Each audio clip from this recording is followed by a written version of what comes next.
Chapter 3296. Hee. The leaky voice finally came from a building. A short and thin old man dressed in an earthen yellow robe walked out of the light. I'm Archean Ian Ridges Gifone. People call me Old Demon Gifone. Old Demon Gifone? Ao Shuai frowned and sized up the old man. The old man's head was very small. His eyes were wrinkled and shiny. Beside his slightly protruding mouth, there were two long and hard beards. If he was not wrong, he should be a rat spirit. If the Eastern Sea Patrol has not heard of my name, I have nothing to say. After all, I am only slightly famous in the Thousand Demons' sacred realm. Old Demon Gifone was not surprised by Ao Shuai's sizing up. He smiled and said, After all, in this star-picking tower, one has to rely on primeval stones to speak. Hee, since Gifone knows that you are not famous, why should my Eastern Sea Dragon Palace give in? Ao Shuai said coldly. One has to rely on strength to speak. Strength? Hee. Old Demon Gifone smiled. If strength is useful, why do we need primeval stones? Junior will raise the price by 251,000 supreme-grade primeval stones. Do the two seniors want to raise the price? On the balcony far away, Duan Muqing's figure appeared. She cupped her hands at the two and said respectfully, Little brat. Old Demon Gifone could not help but scold. Can't you see that I am negotiating with the Eastern Sea Patrol? What does it have to do with you? You are really holding down the gourd and raising the ladle. Duan Muqing was very unhappy. She said coldly, Senior, if you are talking to me and calling me that, I won't dare to argue with you. After all, you are old. Even if you don't respect me, I can't do anything about it. But now that we are bidding, I am representing my Duanmu family. If you call me a little brat, aren't you scolding my entire Duanmu family? Humph. Old Demon Gifone was slightly stunned. Clearly, he did not expect Duan Muqing to refute. He snorted and said, Do you think that you can represent the Duanmu family because you are just a little girl from the Murong family?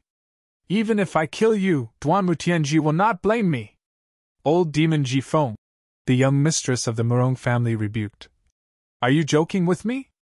He is the only one from the Duanmu family here, and he can represent the Duanmu family on that day. Since I'm the only one in the Thousand Demons' sacred realm, does that mean I can represent the Thousand Demons' sacred realm? Old Monster Gifone looked at Duan Muqing with disdain and said, This heavenly horse is something this old man must obtain. Its bloodline is very beneficial to this old man's cultivation. You are not my opponent. I will deal with you after I discuss with the East Sea Dragon Palace. Old Monster Gifone, the East Sea Dragon Palace is also very interested in the bloodline of the Pegasus. We will never give up. Ao Shuai immediately said before Old Monster Gifone could finish his sentence.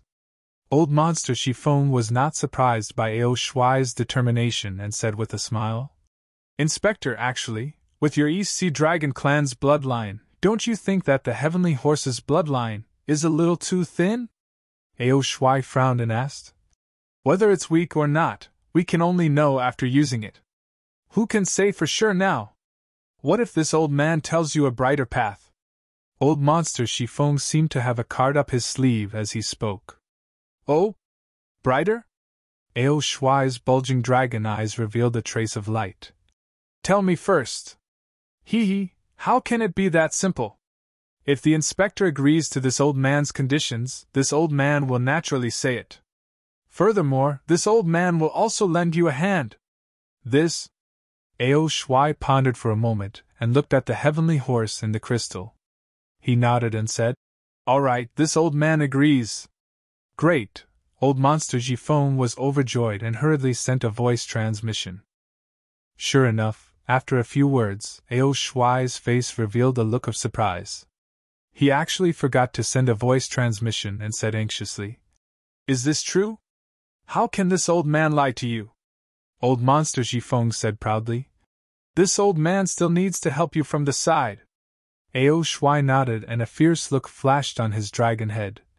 This inspector will listen to you and not bid for this heavenly horse with you. However, if you are lying, Don't blame my East Sea Dragon Palace for being ruthless.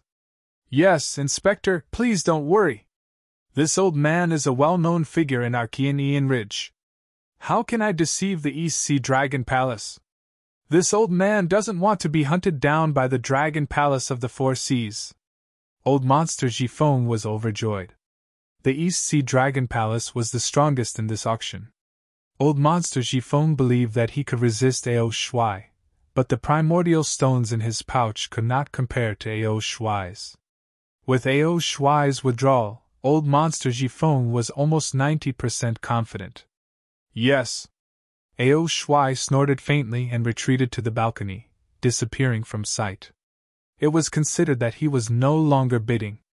Murong family's little girl. Old Monster Gifong spoke again. Unfortunately, before he could finish speaking, Zhu Qing coughed twice from afar and said, Senior you. Isn't this too obvious? You're making things difficult for me. Yes, Old Monster Gifeng's actions were clearly not in line with Jai Xinglu's interests. It was also prohibited by the Bright Moon Palace. As the saying goes, although a big shop bullies its customers, a big customer also bullies the shop. Old Monster Gifong was relying on his own strength to blatantly violate the Bright Moon Palace's prohibition. Wasn't this blatantly bullying Jai Xinglu? However, there was another saying that was right. Amicability breeds wealth. Zhu Qing was clear that Jai Xinglu also had a few high officials in charge. Not to mention dealing with Old Monster Gifong, even dealing with the East Sea Dragon Palace would not be a problem. However, the problem was that as long as they shed all pretense of cordiality, many things would have to be resolved with strength. This caused a lot of conflicts. Although Old Monster Gifong had violated the ban, he had already called the price to a relatively high level, which could be considered as giving Zhu Qing some leeway. It was not at the end of the line, so Zhu Qing only spoke out to remind him and did not use the consecrations. Haha, since that's the case, this old man does not dare to make things difficult for young friend Zhu. I bid 270,000 supreme-grade primordial stones. Old Monster Gifeng's red eyes glanced at the Bright Moon Palace and laughed loudly. I bid 280,000 supreme-grade primordial stones. Young Master Duanwu's face was very calm and did not show any signs of movement. That young Miss Murong also laughed, but still did not reveal her true feelings. This servant bids 290,000 supreme-grade primordial stones. It seemed that the three of them were not willing to give up. In just a moment, the primordial stones had increased to 400,000. Sigh, young friend Zhu, look, if this continues, there will be no end. Old Monster Gifong laughed bitterly. This old man really has other things to do. I really cannot afford to waste time here. This old man can also see that these two young friends are determined to get this item, but there is no meaning in bidding with primordial stones. Moreover, if the two young friends from the aristocratic family suddenly bid 1,000,000 supreme-grade primordial stones, to be honest, this old man also cannot afford it. If Senior cannot afford it, you can withdraw. Young Master Duanwu smiled faintly.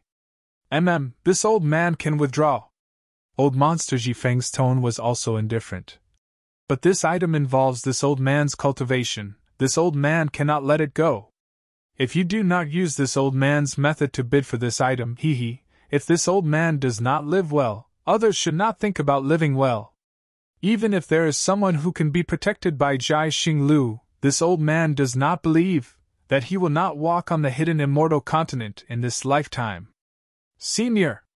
Zhu Qing's face turned cold as he said, Spirit fruits can be eaten carelessly, spirit wine can be drunk carelessly, but words cannot be spoken carelessly. What is the meaning of Senior saying all this here? Could it be that you are threatening the other immortal friends? No, no.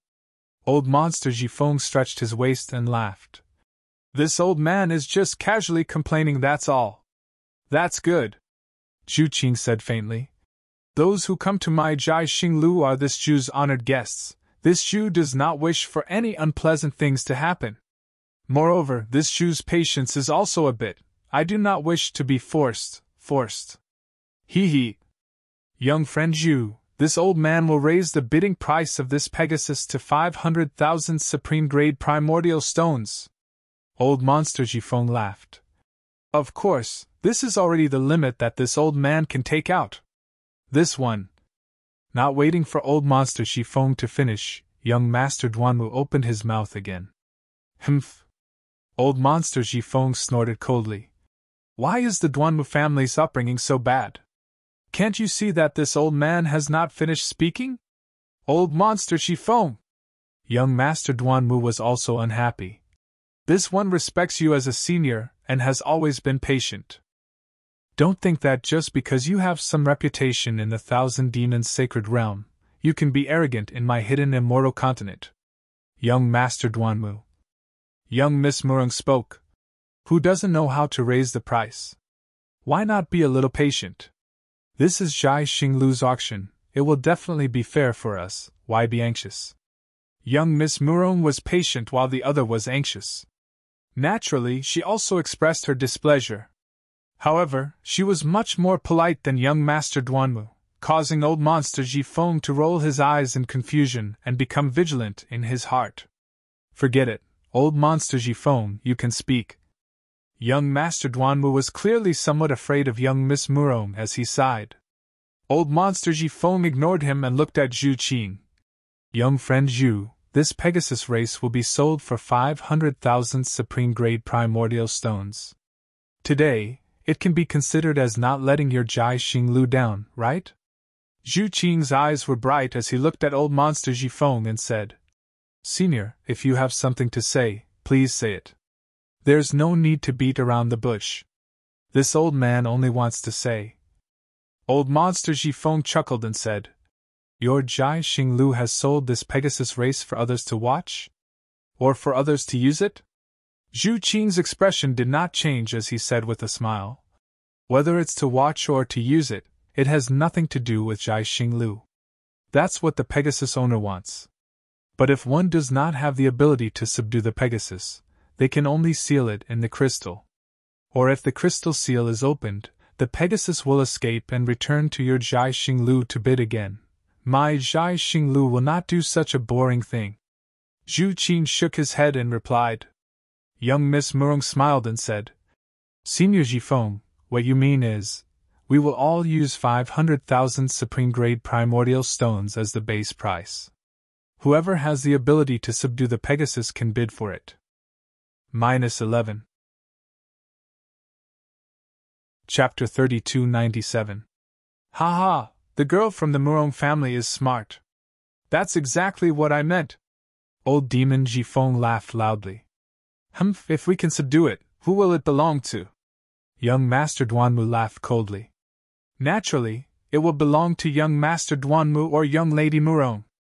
It has nothing to do with me. Old Demon Jifeng answered cleanly. All right. We'll do as you say. Young Master Duanwu did not hesitate and immediately agreed. It was obvious that he was prepared to subdue the Pegasus. Old Demon Jifeng looked in the direction of the Murong family and asked indifferently. What about the girl from the Murong family? How about it? Senior Jifeng, the eldest young lady from the Murong family, did not say anything. Instead, Zhu Qing asked, It would be best if one of you can subdue the Pegasus. But if no one can subdue it, who will it belong to? Naturally, it will belong to young Master Duanwu or young Lady Murong. It has nothing to do with me. Old Demon Jifeng looked like he had the confidence to capture it. What if the Pegasus is released and my Zhai Xinglu's origin array and consecrators are unable to subdue it? Zhu Qing asked again. Oh? This time, even Xiaohua, who was listening at the side, felt his heart skip a beat. He thought to himself. It seems that old Demon Jifeng was right. Zhai Xinglu is hiding something. Don't worry, little friend Zhu. Old Demon Jifeng smiled. Since this idea was thought of by me, the 500,000 supreme-grade origin stones will naturally be paid by me. All right. Zhu Qing heard old Demon Jifeng's words and took responsibility for all the accidents. Naturally, he did not have any objections and nodded. Fellow immortals. Old Demon Jifeng raised his head and said loudly. Please, everyone, watch carefully. If anything happens, this old man's supreme-grade origin stones will fly with the Pegasus. Haha. You old demon, you're so troublesome. You want to take advantage of my Jai Xing Lu, yet you want us to help you. A slightly old voice sounded from the top of the bright moon palace. Many thanks, many thanks. Old monster Jifeng cupped his hands towards the sky and laughed heartily. I didn't have enough confidence to subdue this heavenly horse. At this moment, the voice of the eldest daughter of the Murong family rang out.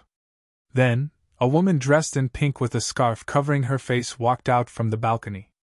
Beneath her feet was a cloud of lilies as she steadily stood in midair. However, since Senior Jifeng is willing to take on the same risk, this servant can't not show her support. Good. Since that's the case, let's use our methods. Let's see who can lead this heavenly horse away. Old monster Jifeng waved his hand, revealing a sharp little claw from within his loose robe. Right at this moment, another voice resounded. Xiaohua, who hadn't spoken since the beginning, stepped out from the balcony. He took 2 steps in midair and said with a smile, I didn't expect this auction to be so lively. I wanted to wait until the end of the auction. Who knew that things would develop to such an extent? If I still don't come out, I'm afraid I won't have the chance to obtain this heavenly horse. Oh? Everyone was surprised. Old monster Jifeng blinked his small eyes and looked at Xiaohua from head to toe. He sneered. Who the hell are you? How dare you be so arrogant in front of me? This one is not a green onion. This one is the Dao Sex Xiaohua. Xiaohua wasn't angry and said indifferently. Moreover, I don't think I'm being arrogant. I'm only bidding for a heavenly horse. Especially even if I fail, I won't lose half a piece of origin stone. Why wouldn't I participate? Xiaohua's sudden appearance not only made old demon Jifeng unhappy, but even young noble Duanmun narrowed his eyes. He closely stared at Xiaohua and waited for old demon Jifeng to ask before speaking. Xiaohua, do you know what is meant by if you don't seek death, you won't die? Earlier, you went against me time and time again, and I endured it time and time again. I even sent you a visiting card, but I didn't expect that, at this moment, you really want to fight me to the death. Young Master Duanmu, what young Master Zhu said earlier was extremely good. Spirit fruits can be eaten indiscriminately. Spirit wine can be drunk indiscriminately, but words can't be spoken indiscriminately. I'm here to bid with origin stones and have taken a fancy to this heavenly horse. Moreover, I'm also a VIP on the 3rd floor. Why can't I bid? Could it be that young master has already taken this heavenly horse as his exclusive property? Xiaohua didn't care about young Master Duanmu's anger and only said indifferently. At first, he didn't want to participate in the bidding, but when he saw the pitiful state of the heavenly horse being sealed in the crystal, he sighed in his heart. He carefully looked at the heavenly horse, and the more he looked at it, the more he liked it. He didn't have any flying mounts, and bidding for this heavenly horse was just right for him to use as a means of transportation. Moreover, Xiaohua, who was used to using the lightning escape technique, could only rely on the flying talisman to fly. How could he endure it? If he offended a certain expert, he wouldn't be able to escape even if he wanted to. If this heavenly horse could fly very fast, it would definitely be the best method for him to escape. Therefore, he participated in the bidding at the last moment, and he also had the heart to win. You don't know the immensity of heaven and earth.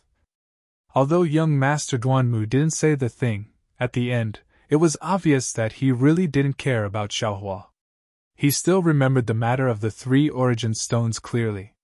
Golden core cultivation method. What would he do with that thing? However, Xiaohua indeed didn't seem to have any high cultivation, but that kind of calmness that was as steady as a mountain couldn't be underestimated. Especially when Xiaohua's words were reasonable. This was a bidding. If Xiaohua had the qualifications, why couldn't he bid? Young Master Zhu. Duanmu Qing looked at Zhu Qing, who was watching from the side, and said indifferently, Does this Dao sect loose cultivator have the qualifications to bid for this heavenly horse? If young Master Zhu doesn't have the confidence, after he bids, young Master Zhu won't be able to receive any origin stones. Many thanks for young Master Duanwu's reminder. Zhu Qing's face didn't reveal any special expression as he said, Every VIP who participated in the auction, my Jai Xinglu has seen their small Qianquan bags. Although this immortal friend is a Dao sect loose cultivator, he is no exception. He can pay 500,000 top-grade origin stones. A broken-down Dao sect loose cultivator can take out 500,000 top-grade origin stones. What's wrong with this world? Why do I feel that it's unreal? Duanwu Qing really couldn't understand. Luckily, he was also from a prestigious family.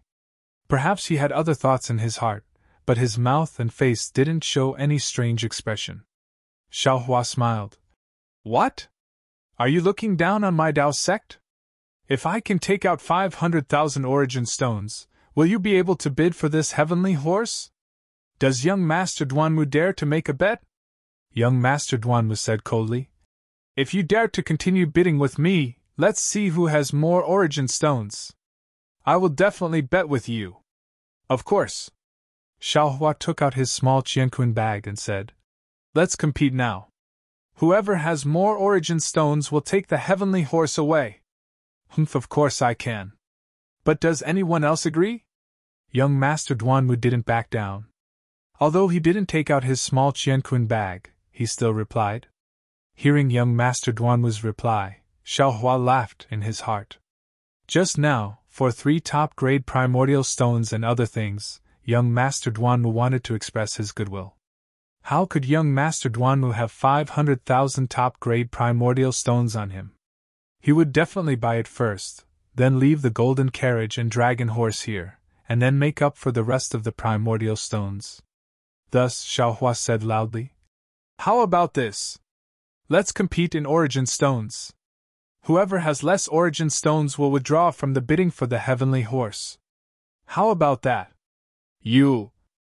Young Master Duanwu's suppressed anger finally exploded. His expression changed and he shouted loudly. Xiaohua, did you eat a leopard's guts? Although I don't want to cause trouble, but you insist on finding trouble with me. Don't blame me for being impolite. Seeing young Master Duanwu's stern voice, Xiaohua knew that his guess was not wrong. His cultivation had not recovered. Why would he take the initiative to find trouble with him? Xiaohua smiled and said, Look at what young Master Duanwu said. I met young Master Duanwu before entering Jai Xinglu. It can be considered fate. Didn't we appreciate each other when we were bidding just now? Why did young Master Duanwu lose his composure when I participate in the bidding for the heavenly horse? Even if young Master Duanwu is determined to win, there are still others beside you. Did I hinder young Master Duanwu by participating? Hearing Xiaohua mention others, young Master Duanwu's heart trembled. That old demon Jifeng of the Thousand Demons Sacred Realm was the first to question Xiaohua. He refuted Xiaohua for a long time and didn't want him to participate. However, that old demon Jifeng didn't say a word. It was really strange. Since he didn't speak, there was no need for him to block anything for old demon Jifeng. All right. Young Master Duanwu casually said and looked at old demon Jifeng. However, he, who had an unhappy face just now, was now quietly standing there. He didn't even look at Xiaohua. His pair of rat eyes fell on the heavenly horse in the crystal, as if the heavenly horse was about to fly out. Is there something strange about the heavenly horse? Young Master Duanwu hurriedly looked at the crystal. However, the heavenly horse in the crystal was the same as before. There was no change at all.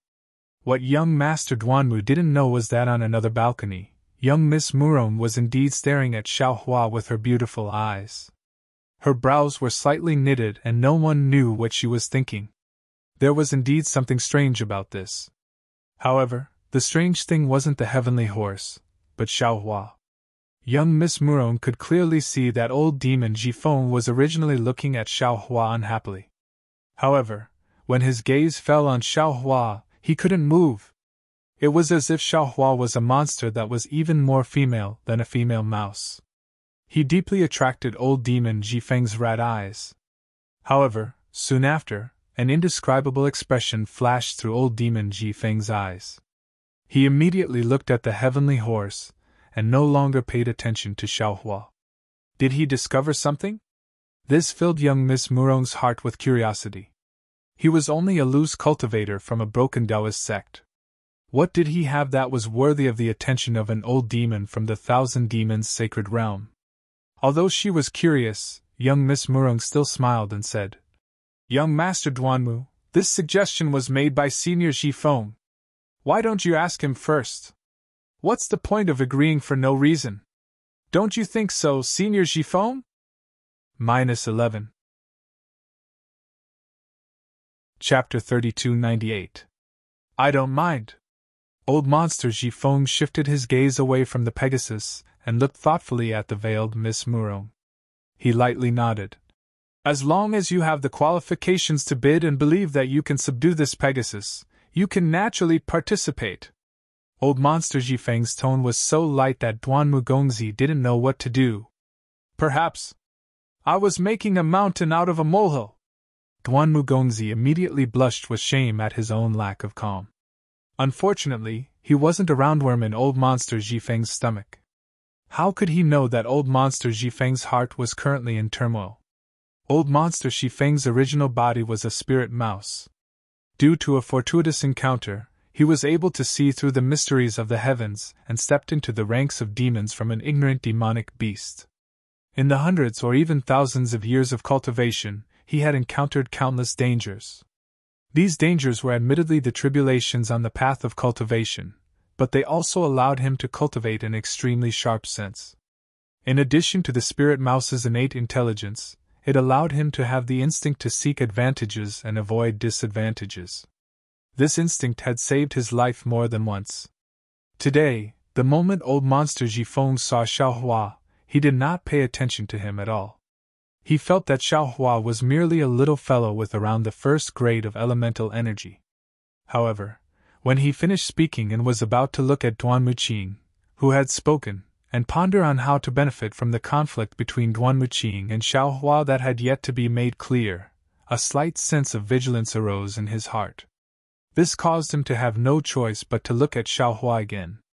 This time, a fear that came from the bottom of his heart when facing a high-level demon actually appeared in his heart. Although this fear disappeared in a flash, even old Monster Ji Feng himself felt that it was inexplicable.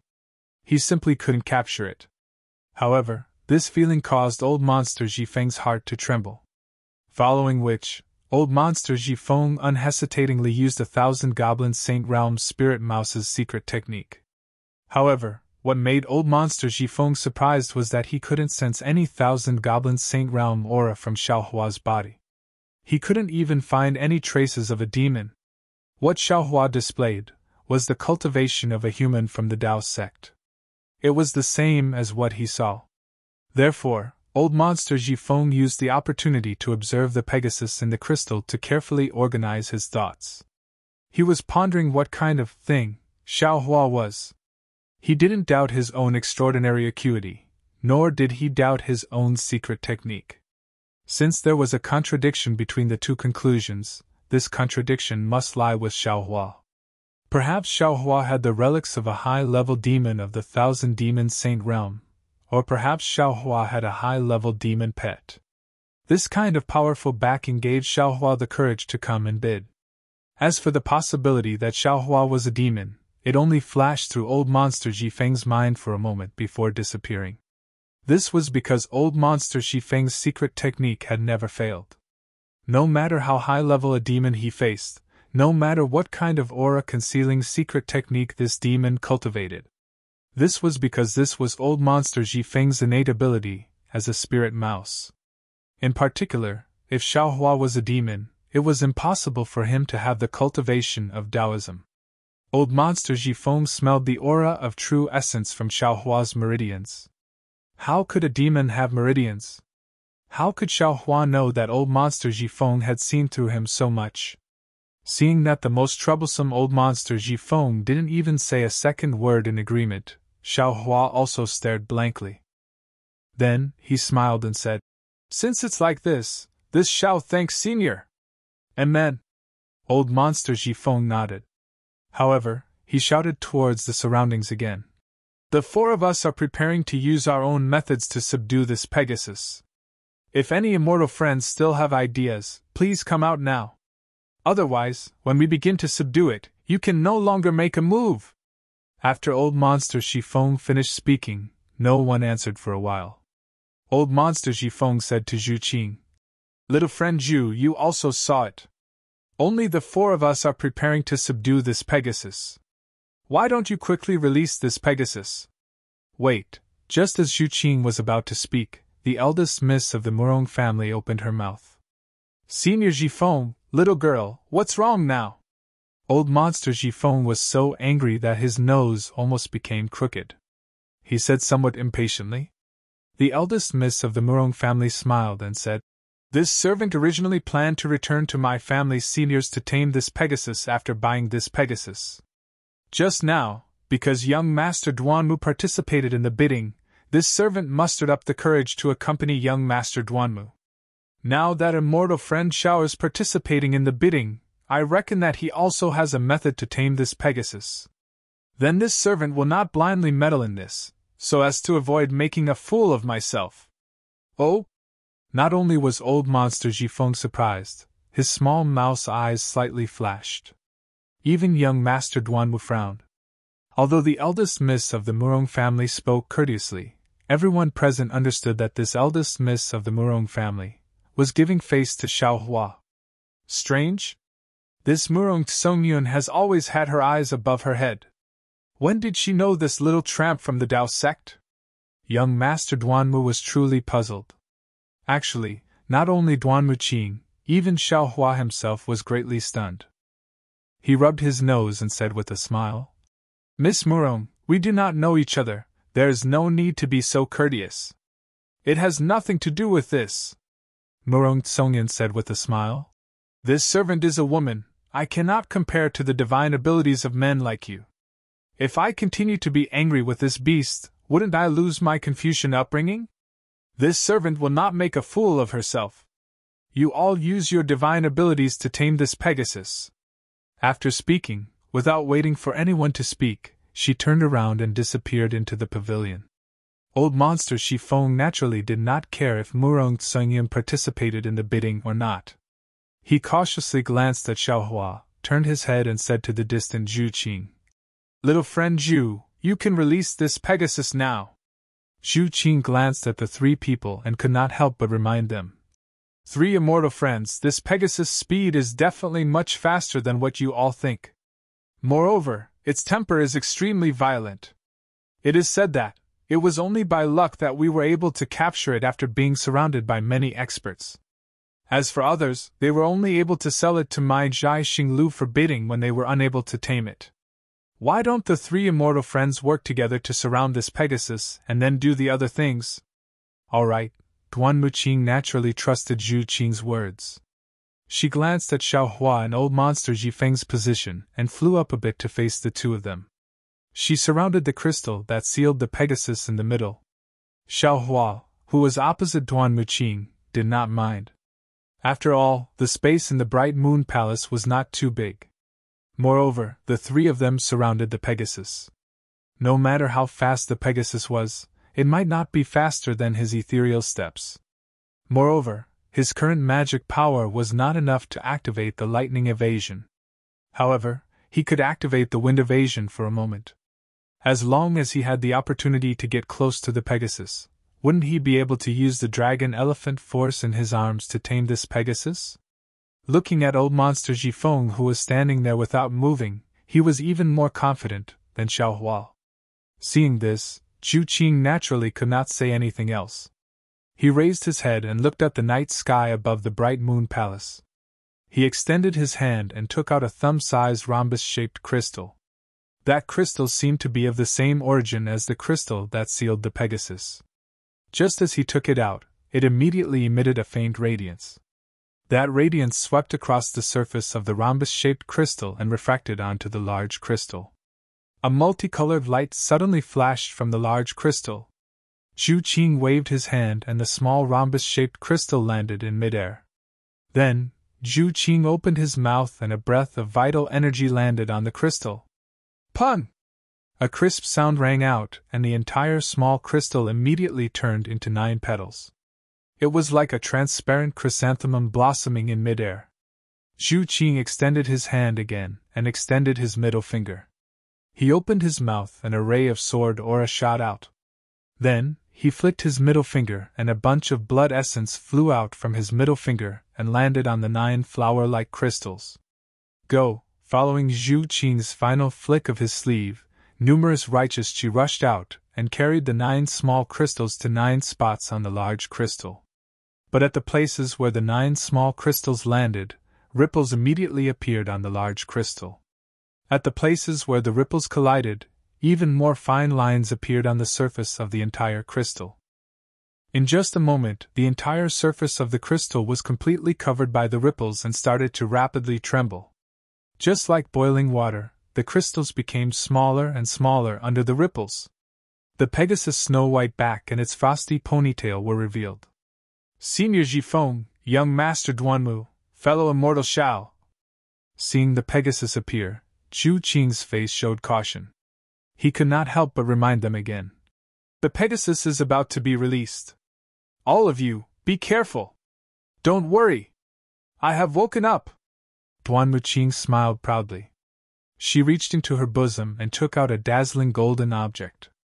She glanced at old monster Jifeng and said, Senior Jifeng, who will make a move first?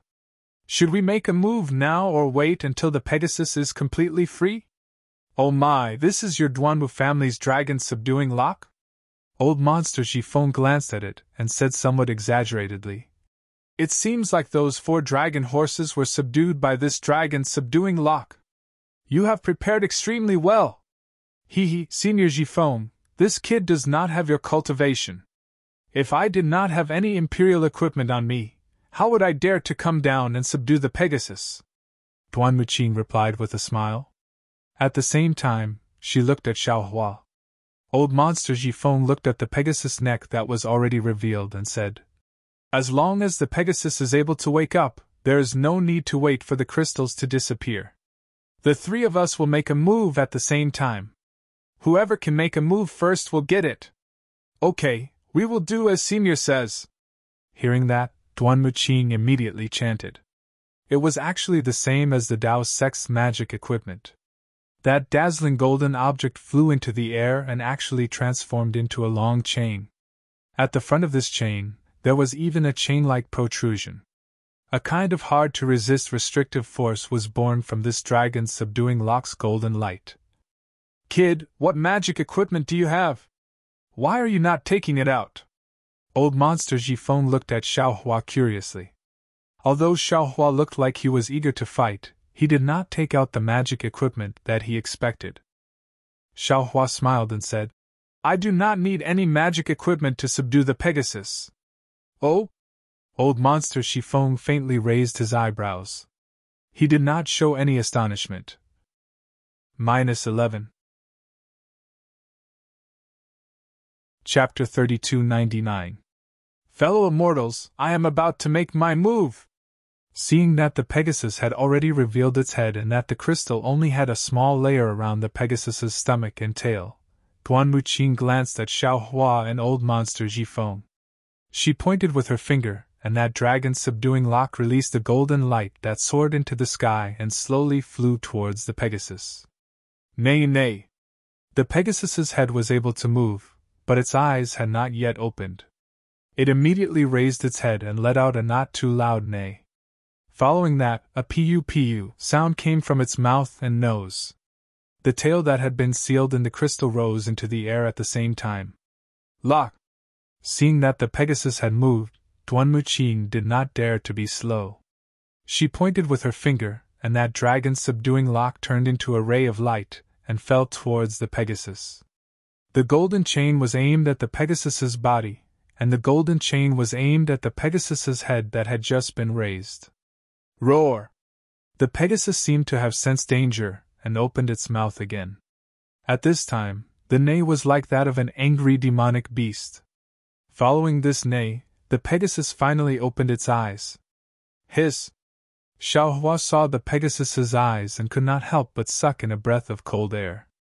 This was because the Pegasus's eyes were not an ordinary dark brown. It did not even have any obvious pupils. Furthermore, they were bright balls of light.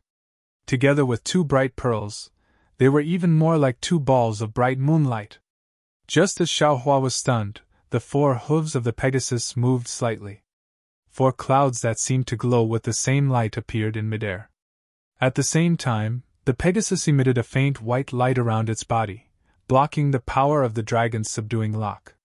As the muscles on the Pegasus's four legs trembled like flowing water, the Pegasus's incomparably strong figure really was like a white horse passing through a crack in the air. A series of afterimages appeared in the air, easily escaping from Duan Wuqing's imperial equipment. Duan Wuqing saw that her attack that she was confident in had missed. Her face immediately revealed shame and anger. Especially when she saw that the Pegasus was actually escaping towards Xiao Hua's direction, she did not even have the time to be surprised. She only stared at Xiao Hua. Good timing! Xiao Hua did not expect that the opportunity would come so quickly. He shouted and activated the little amount of true origin in his meridians. His entire body was like a breeze as he floated towards the Pegasus. Ah! Old Demon Jifeng was extremely shocked in his heart when he saw Xiao Hua actually execute the wind escape technique. His sharp mouth opened and closed as an ominous premonition arose spontaneously. Sure enough, the Pegasus was flying towards Xiao Hua. Its momentum did not decrease, and Xiao Hua met it with extreme speed. In the blink of an eye, Xiao Hua was already in front of the Pegasus. He was facing the Pegasus' head. Aoo! The Pegasus let out a furious roar and opened its mouth to bite towards Xiao Hua's head. Its momentum was ferocious, and its movements were fast beyond everyone's expectations. It was about to bite off Xiao Hua's head. At this dangerous moment, Xiao Hua's figure suddenly swayed and suddenly turned strangely to the side. He was about to land on the back of the Pegasus. This was also part of Xiao Hua's plan. As long as he was close to the Pegasus, he would immediately execute the ethereal steps. As long as his fists and feet touched the Pegasus, he would definitely not let the Pegasus escape from his hands. Nei Lulu! Just when Duan Wuqing's eyes were filled with jealousy, and old demon Jifeng's eyes were filled with vexation, the Pegasus suddenly neighed. Layers of white light were emitted from the Pegasus's back. Within the white light, half of a pure white wing opened up. With a slight tremble, the Pegasus's figure immediately retreated like lightning. Xiao Hua's hand had yet to touch the Pegasus's mane, but the Pegasus had already retreated by more than 10 feet. Damn it, I failed at the last step. I was just a few inches away. Xiao Hua's magic power to activate the wind escape technique had already been exhausted. He could only stop. If he relied on the flying talisman, he would definitely not be able to catch up to the Pegasus. Xiao Hua's gaze fell on the wings of the Pegasus. These wings were several chan long. The entire wing wasn't made of feathers, but was completely condensed from a pure white brilliance. However, between the scales formed by this pure white brilliance, 50% of the space was filled with pure white feathers that were several inches long. This? What kind of Pegasus is this? Xiao Hua looked at the Pegasus's wings and seemed to have thought of something. However, he could not touch anything. Ha ha, since all of you have failed, then watch this old man. Seeing that Xiao Hua and Duan Wuqing had both failed, old demon Jifeng laughed loudly. Without waiting for old demon Jifeng's voice to land, there was a loud boom. A ball of faint yellow brilliance bloomed from where old demon Jifeng was standing. A spirit mouse that was several feet long swept up a hurricane and pounced towards the Pegasus. Wind escape technique! Seeing this, Xiao Hua could not help but groan. This is the true wind escape technique. Damn it, old demon Jifeng! That's right, the spirit mouse was like a fish in water in the wind. It was several times faster than Xiao Hua as it charged towards the Pegasus and landed on its back. Damn it, this old demon Jifeng is a wind mouse. Speed is his specialty. It is really easy for him to subdue the Pegasus. Not only was Xiao Hua wringing his hands, even Duan Wuqing was sighing. Seeing that the spirit mouse was about to land on the Pegasus's back, she thought to herself, "This Pegasus. It is too easy for him."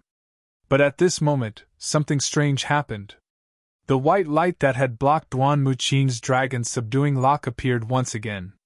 It appeared around the Pegasus and blocked the tornado of the spirit mouse. It was like a sharp sword that prevented the spirit mouse from landing. Seeing that the white light had blocked the spirit mouse, the Pegasus flapped its wings and suddenly soared into the sky. It immediately threw the spirit mouse a few feet down. Squeak, squeak. The spirit mouse immediately let out an extremely horrifying squeak. When the squeak landed in Xiaohua and Duan Muqing's ears, the blood in their bodies immediately boiled.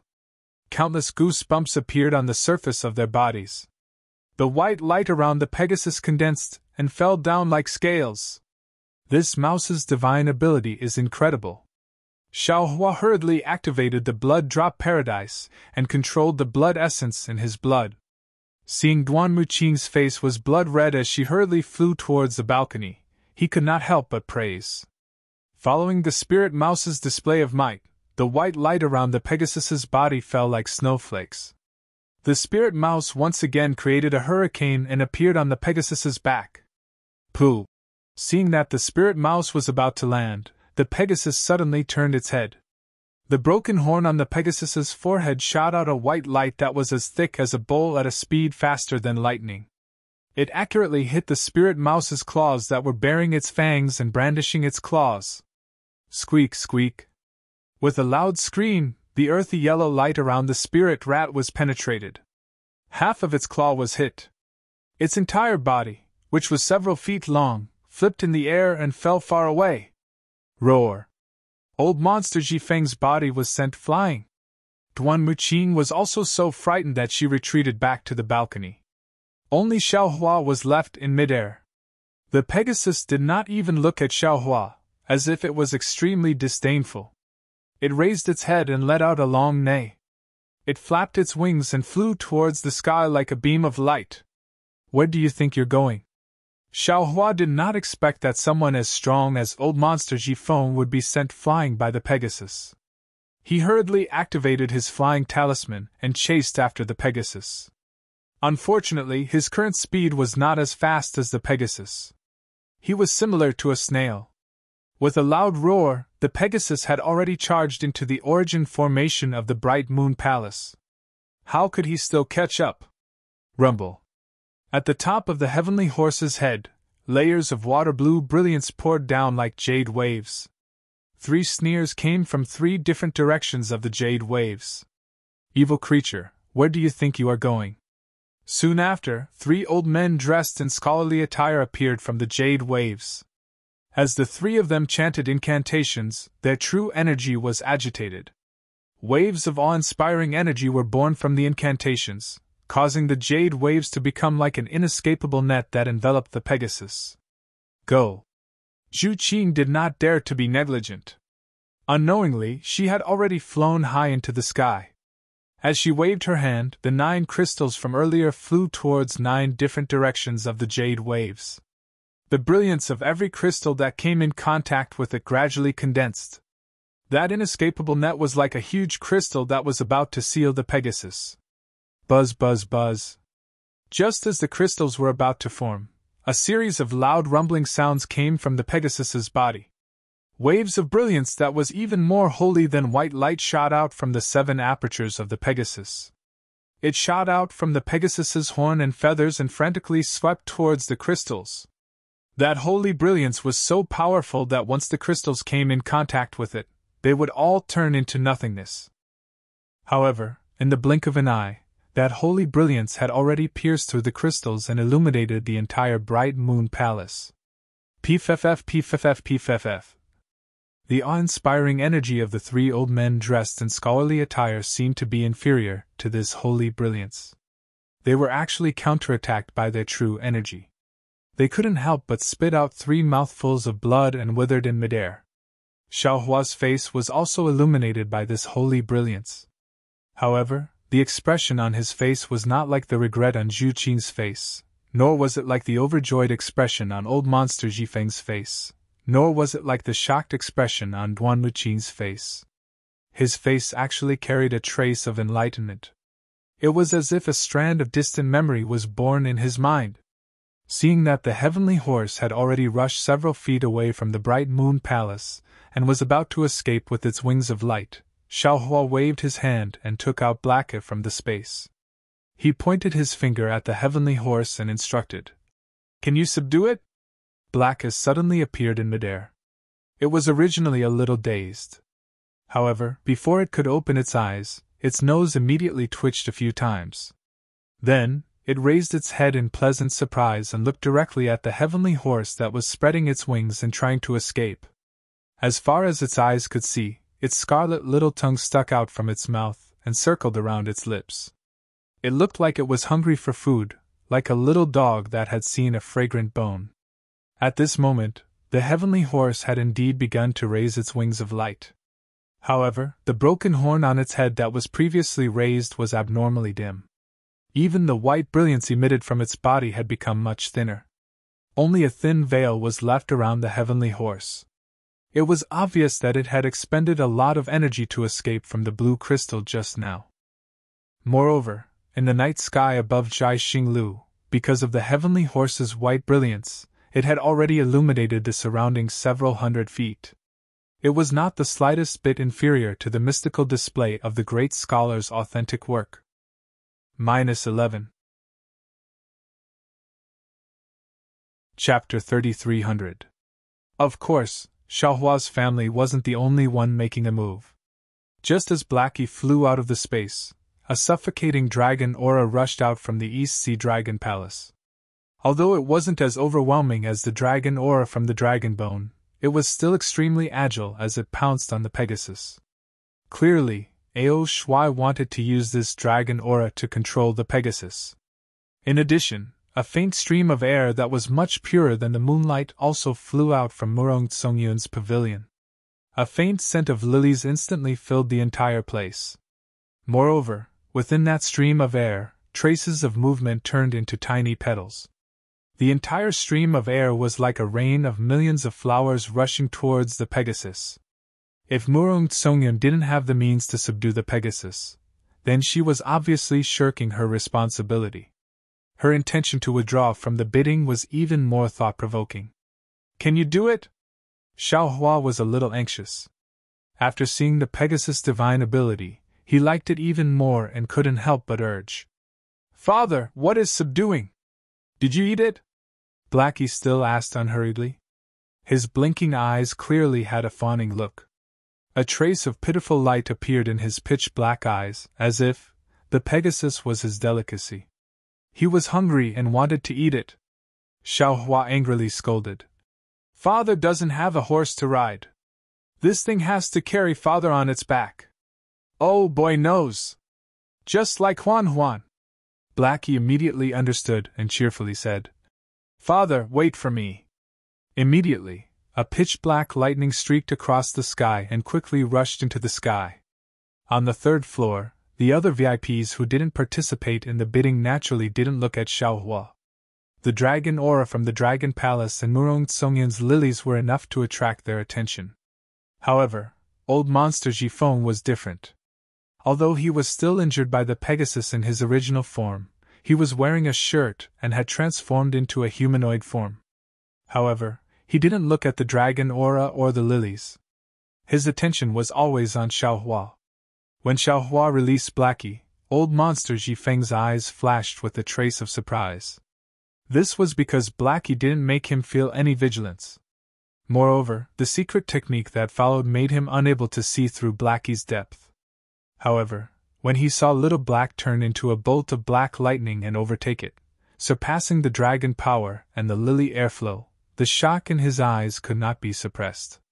Dragon aura, even the Confucian scholars of the hidden immortal continent would tremble in fear when facing it, let alone the demons and demonic beasts of the thousand demons sacred realm. It was an innate fear of high-level demons.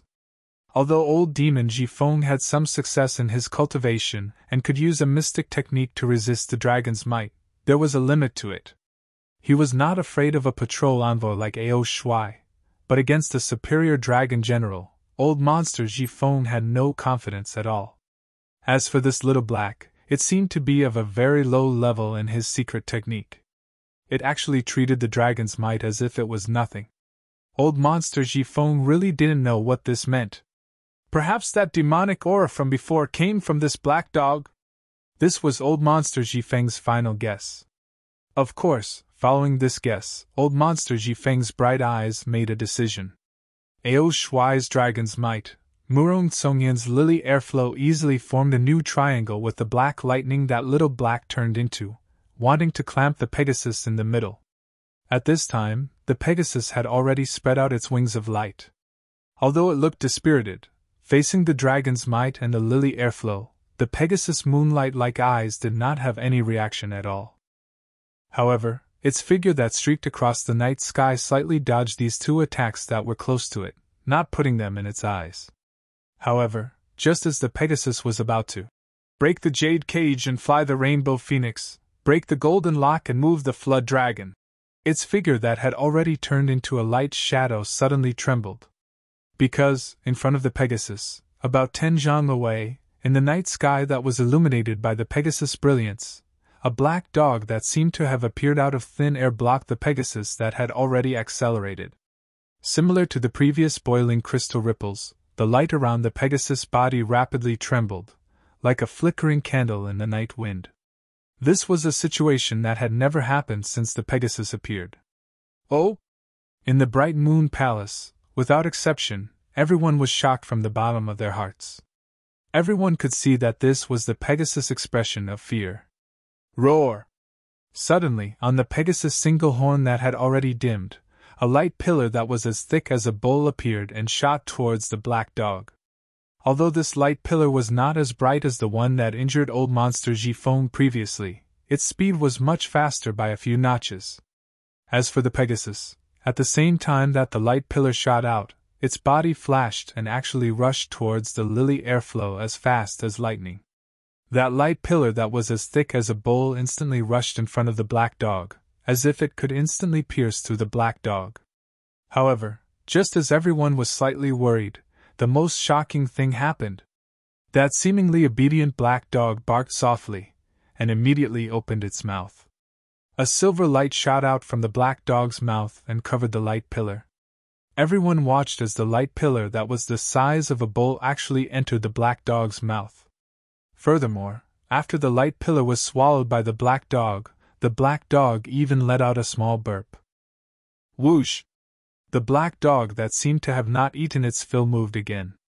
Once again, it turned into a streak of black lightning and shot up several tens of feet into the sky.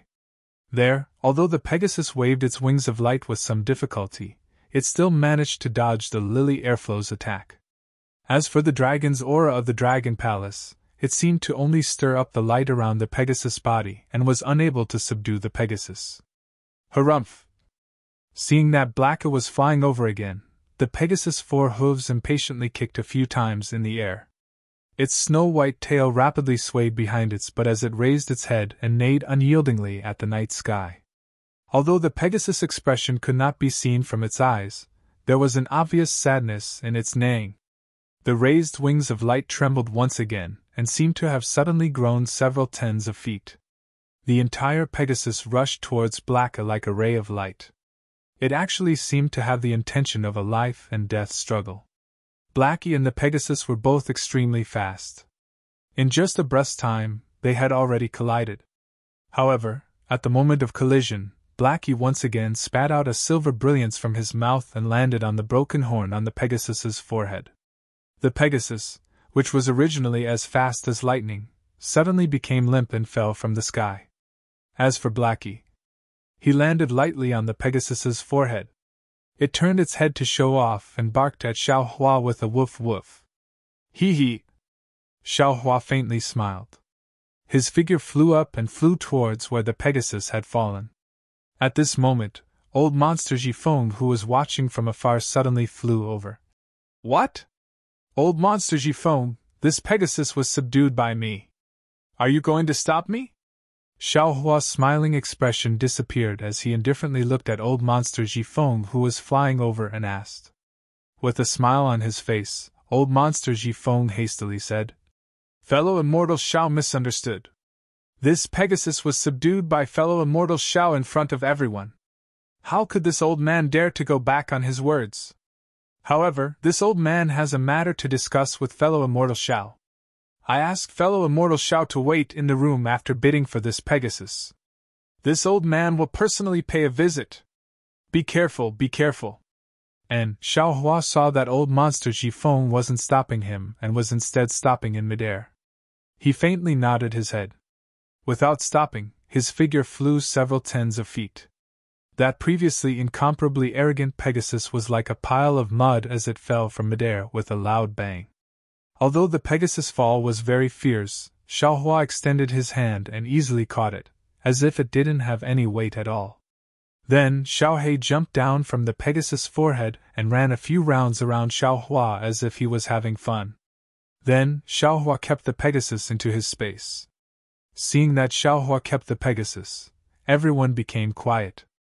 Ao Shuai's dragon might disappeared and Murong Tsongyan's lily rain was also kept. Duan Muqing stood at the balcony and coldly looked at Xiao Hua for a long time. Like old Monster Ji Feng, although she was somewhat unwilling, there was nothing she could do. She turned around and entered the room. Only Zhu Qing flew over with a smile.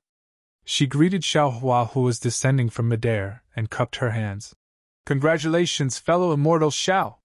Hee. Xiao Hua laughed and said, What are you congratulating for? Aren't you just here to ask for vitality stones? Take it. As he spoke, Xiao Hua extended his hand and took out a small qianqun bag from his bosom and handed it over to Zhu Qing. Zhu Qing didn't know whether to laugh or cry. She hurriedly waved her hand. Fellow Immortal Xiao, I am only here to congratulate you. You only need to hand over these vitality stones to Xiao Yi.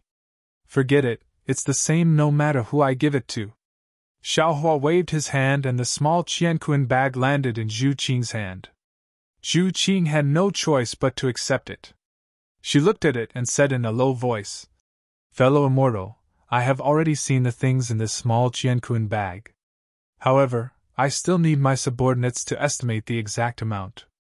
Therefore, fellow Immortal Xiao is still not done with my Jai Xing Lu. Alright, then this Xiao will wait in the room. Xiao Hua nodded. Then, he looked around and sighed. Your Bright Moon Palace's third floor was originally meant to hide our true faces. Now, I'm afraid that everyone will know that it was me who bid for this Pegasus. Fellow Immortal, don't worry, Zhu Qing hurriedly said. Just now, I saw clearly that fellow Immortal did not fly up into the sky. Furthermore, the vitality formation on the third floor and the auction hall still exists. Others might not know about it. Of course, this Pegasus is too conspicuous. No matter where fellow Immortal rides it, as long as it wants to fly, it will definitely be discovered by others. It is no different from revealing your true face today. All right. Xiao Hua looked at the quiet third floor. He cupped his hands and said, Thanks to young Master Zhu, I was able to find such an excellent mount. I am truly grateful. No need to thank me, no need to thank me. Zhu Qing waved her hand. To be able to help fellow Immortal Xiao, I am also happy. This means that my Jai Xing Lu is still useful to fellow Immortal Xiao. Xiao Hua naturally understood the meaning behind Zhu Qing's words. He only smiled and nodded slightly. Then, he activated his flying talisman and returned to his room. -11. Chapter 3301. Senior Xiao. Seeing Xiao Hua enter the room, Fu Jiwen immediately stood up. Previously, he still doubted Xiao Hua's cultivation. Even now, he still couldn't figure out Xiao Hua's cultivation. However, from Murong Tsongyan's attitude towards Xiao Hua and old monster Ji Feng's attitude towards Xiao Hua, Fu Jiwen knew that Xiao Hua was definitely not a low-level cultivator with only primeval stones. How could he dare to neglect him? He hurriedly bowed and said, Junior really had eyes but failed to see, young Master Fu? You are treating me as an outsider. Calling me fellow Taoist Xiao, I am very happy. Xiao Hua was obviously a little unhappy and hurriedly pulled Fu Jiwen up. Hee hee, all right. Fu Jiwen was also not a stickler for formalities. Seeing Xiaohua stop him, he also stood up and said with a smile, Then I will congratulate fellow Taoist Xiao for obtaining the Pegasus.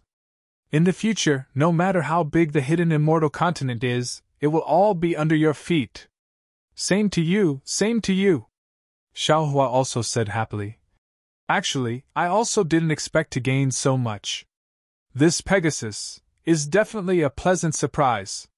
Speaking up to hear, Xiaohua said mysteriously in a low voice. Young Master Fu, can you guess what I was planning to do when I first came to this auction?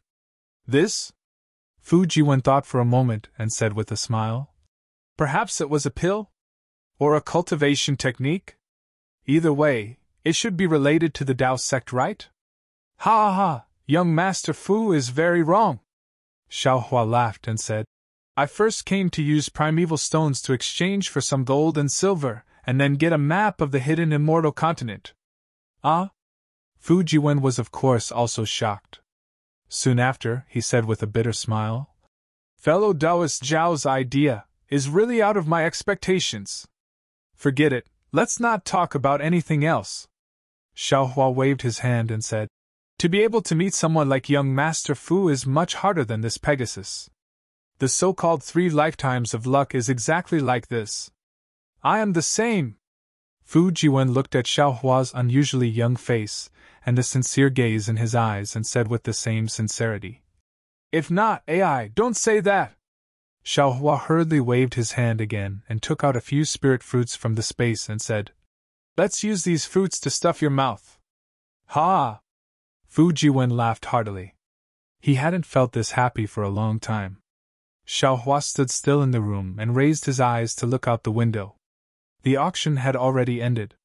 Yu Lidfeng was standing in midair giving a speech, which could be considered as sending off the people who had come to participate in the auction. There was no movement from the other windows on the 3rd floor. They must have already left their rooms. Xiao Yi, who was serving him, had not yet come over. Clearly, Jai Xinglu had not yet evaluated the spiritual herbs in his storage bag. He still had to wait for a while. What does old monster Jifeng mean? At this moment, Xiaohua frowned. He did not understand why old monster Jifeng blocked him. From the looks of it, he wanted to trade the Pegasus with him. This was obviously impossible. But other than the heavenly horse, Xiaohua couldn't see anything else about him that could attract old monster Jifeng's attention. Right at this moment, Xiao Yi's voice resounded from outside. Senior, a senior has come to visit. May I know if senior can invite this senior in? Hee hee, please come in. Xiaohua hurriedly replied and walked to the door. Sure enough, with a flash of light, old monster Jifeng did not hide his figure and walked into the room. Seeing that there was actually a Confucian scholar in Xiaohua's room, old monster Jifeng was clearly stunned. However, he only took a glance and did not care. Instead, he directly cupped his hands and said, Fellow Immortal Xiao, this old man greets you. Xiaohua looked at old monster Jifeng, who was several heads shorter than him. That slightly loose robe covered his body, and the hands and feet that were exposed outside of the robe were thin and small. They were basically mouse claws that did not change much. On the head that was wearing an official's hat, there was a small nose and a small mouth, and slightly trembling ears. He looked exactly like a human mouse, which was extremely strange. However, Xiaohua's gaze did not dare to linger on these places for long. He only swept a glance and raised his hand to return the greeting. He said with a smile, This Xiao greets you. But I wonder why fellow Immortal Jifeng is looking for this Xiao so urgently? Old monster Jifeng shook the 2 long whiskers beside his sharp mouth and waved his hand. He said, Fellow Immortal Jifeng? Hee hee, why does it sound so awkward? Fellow Immortal Xiao, you should just call this old man old monster Jifeng. What fellow immortal or fellow immortal, when used on humans like you from the hidden immortal continent, it is still pleasant to hear. When used on demons like this old man, it is truly uncomfortable. All right. Xiaohua did not understand what was different. Moreover, since old monster Jifeng had already called him fellow immortal, then wasn't that putting him in the position of fellow immortal? However, he still nodded and said, "Since it's like this, you can just call this Xiao Hua Xiao." Old Monster Jifeng nodded and said, "Xiao Hua, this old man does not like the hypocrisy of you humans. You clearly have something to say, yet you still ask about my well-being for a long time. This old man likes to get straight to the point. This time, I came to find you to invite you to participate in an auction. Fellow Taoist Xiao." Fu Jiwen stood at the side, waiting for Old Monster Jifeng to say a few words to Xiao Hua so that he could immediately take the time to greet Old Monster Jifeng and then leave. However, he did not expect that Old Monster Jifeng had already spoken of his intentions in a few words. Fu Jiwen was caught unprepared and hurriedly said, "This one will wait outside first. Young Master Fu, there is no need." Xiao Hua waved his hand and said to Old Monster Jifeng with a smile, "Fellow Immortal, thank you for thinking highly of this Xiao. However, it is already late, and this Xiao still has to rush back. Let's talk about this later." Xiao Hua's intention was obviously to decline and not plan to go. However, Old Monster Jifeng hurriedly said, "Xiao Hua, this auction will be held in Bright Moon Lane, and it will be held in an hour. If you agree, this old man will bring you along right now." Old Monster Jifeng! Xiao Hua did not know whether to laugh or cry and explained, "This Xiao just bid for the heavenly horse and has already given all the top-grade origin stones in my bag to start picking Lu. Now that my bag is empty, what's the use of going to that auction?" Hearing Xiao Hua's words, Old Monster Jifeng first laughed. "You humans are all hypocrites, your mouth is full of lies. This old man has been with you for a long time, even if I don't want to learn, I have learned it. Previously, this old man lied to Zhu Qin, saying that I only have 500,000 top-grade origin stones on me. Even he did not believe this, so how can this old man believe your words? This old man will definitely not believe that you do not have extra origin stones." Xiao Hua rubbed his nose, looked at Old Monster Jifeng and said indifferently, "You are right, this Xiao does have origin stones in this small Qianquan bag. However, this Xiao does not want to participate in any auction anymore. Tonight, this Zhao's harvest has already satisfied this Xiao. This is nothing." Old Monster Jifeng waved his hand and said, "If this old man remembers correctly, you still have a so-called golden core cultivation method that you have not bid for. Of course, looking at your appearance, it is not because you do not have enough origin stones, but because that golden core cultivation method is not in your eyes, right? This is bad." Xiao Hua saw that even Old Monster Jifeng saw something fishy, and he unconsciously became vigilant. Just from this, they should be able to know this Zhao's cultivation level, right? Without waiting for Xiao Hua to say anything, Old Monster Jifeng advised again. "In the auction at Jiaxing Lu, due to the rules of the hidden immortal continent, your Dao sex cultivation methods and secret techniques, as well as some of the more secretive things of the Buddhist sect, do not dare to bid. However, in the auction that this old man is going to, there is no such misgivings. Presumably, the cultivation methods that you want can all be obtained. Even if the auction does not have the things that you want, you can also ask others to provide you with useful information. In short, this old man can pat his chest and guarantee that if you do not go, you will definitely regret it." Xiao Hua thought for a moment, and could only say directly, "Old Monster Jifeng, this Xiao just bid for the heavenly horse is something that you must obtain. To be honest, this Xiao does not understand your intentions. Therefore, although this little one has the intention to follow you to take a look at the auction, this little one does not dare to casually agree. Moreover, you and I have never met before, this auction is not something that ordinary people can enter. Why do you insist on inviting this Xiao to go?" "Good." Old Monster Jifeng clapped his hands and said, "Xiao Hua, since you have said it so clearly, then this old man will also open the window and speak frankly." At this point, Old Monster Jifeng said to Fu Jiwen, "You can leave first. The words that follow are not suitable for you to hear." "Yes, this one understands." When Fu Jiwen nodded, he glanced at Xiao Hua. After obtaining Xiao Hua's approval, he hurriedly left. "Xiao Hua, what you said just now is extremely true. This heavenly horse is something that this old man must obtain. It is extremely beneficial to this old man's cultivation. Old Monster Jifeng watched Fu Jiwen's back disappear, and hurriedly explained. However, you only know one side of the story and do not know the other. Other than this auction at Jai Xinglu having a heavenly horse, the auction after that will also have a strange beast that is similar to the heavenly horse. Previously, this old man sent a sound transmission to the Eastern Sea Patrol envoy Ao Shuai regarding the auction. This old man promised to help him obtain that strange beast. A strange beast that even the Eastern Sea Patrol envoy is interested in. This old man does not need to say anything, right? Oh. Xiaohua suddenly understood, and said with a nod. You invited this Xiao to participate in the auction to ask this Xiao to help you, right? Indeed. Old Monster Jifeng said with a smile. To be precise, I want to borrow the power of your demon pet. How do I help? What benefits does this Xiao have? What benefits? He, Xiaohua, without this old man's guidance, you will not be able to enter this auction, and will not be able to bid for anything from the Dao sect. This is the benefit. Old Monster Jifeng said with a cold smile. As for how to help, this old man has not thought of it yet. Actually, this old man and Ao Shuai have already reached an agreement. With the strength of our two sects, we will definitely be able to obtain that strange beast. This old man is only bringing you along as a hidden chess piece. If it can be used, that would be the best. If it can't be used, it is also fine.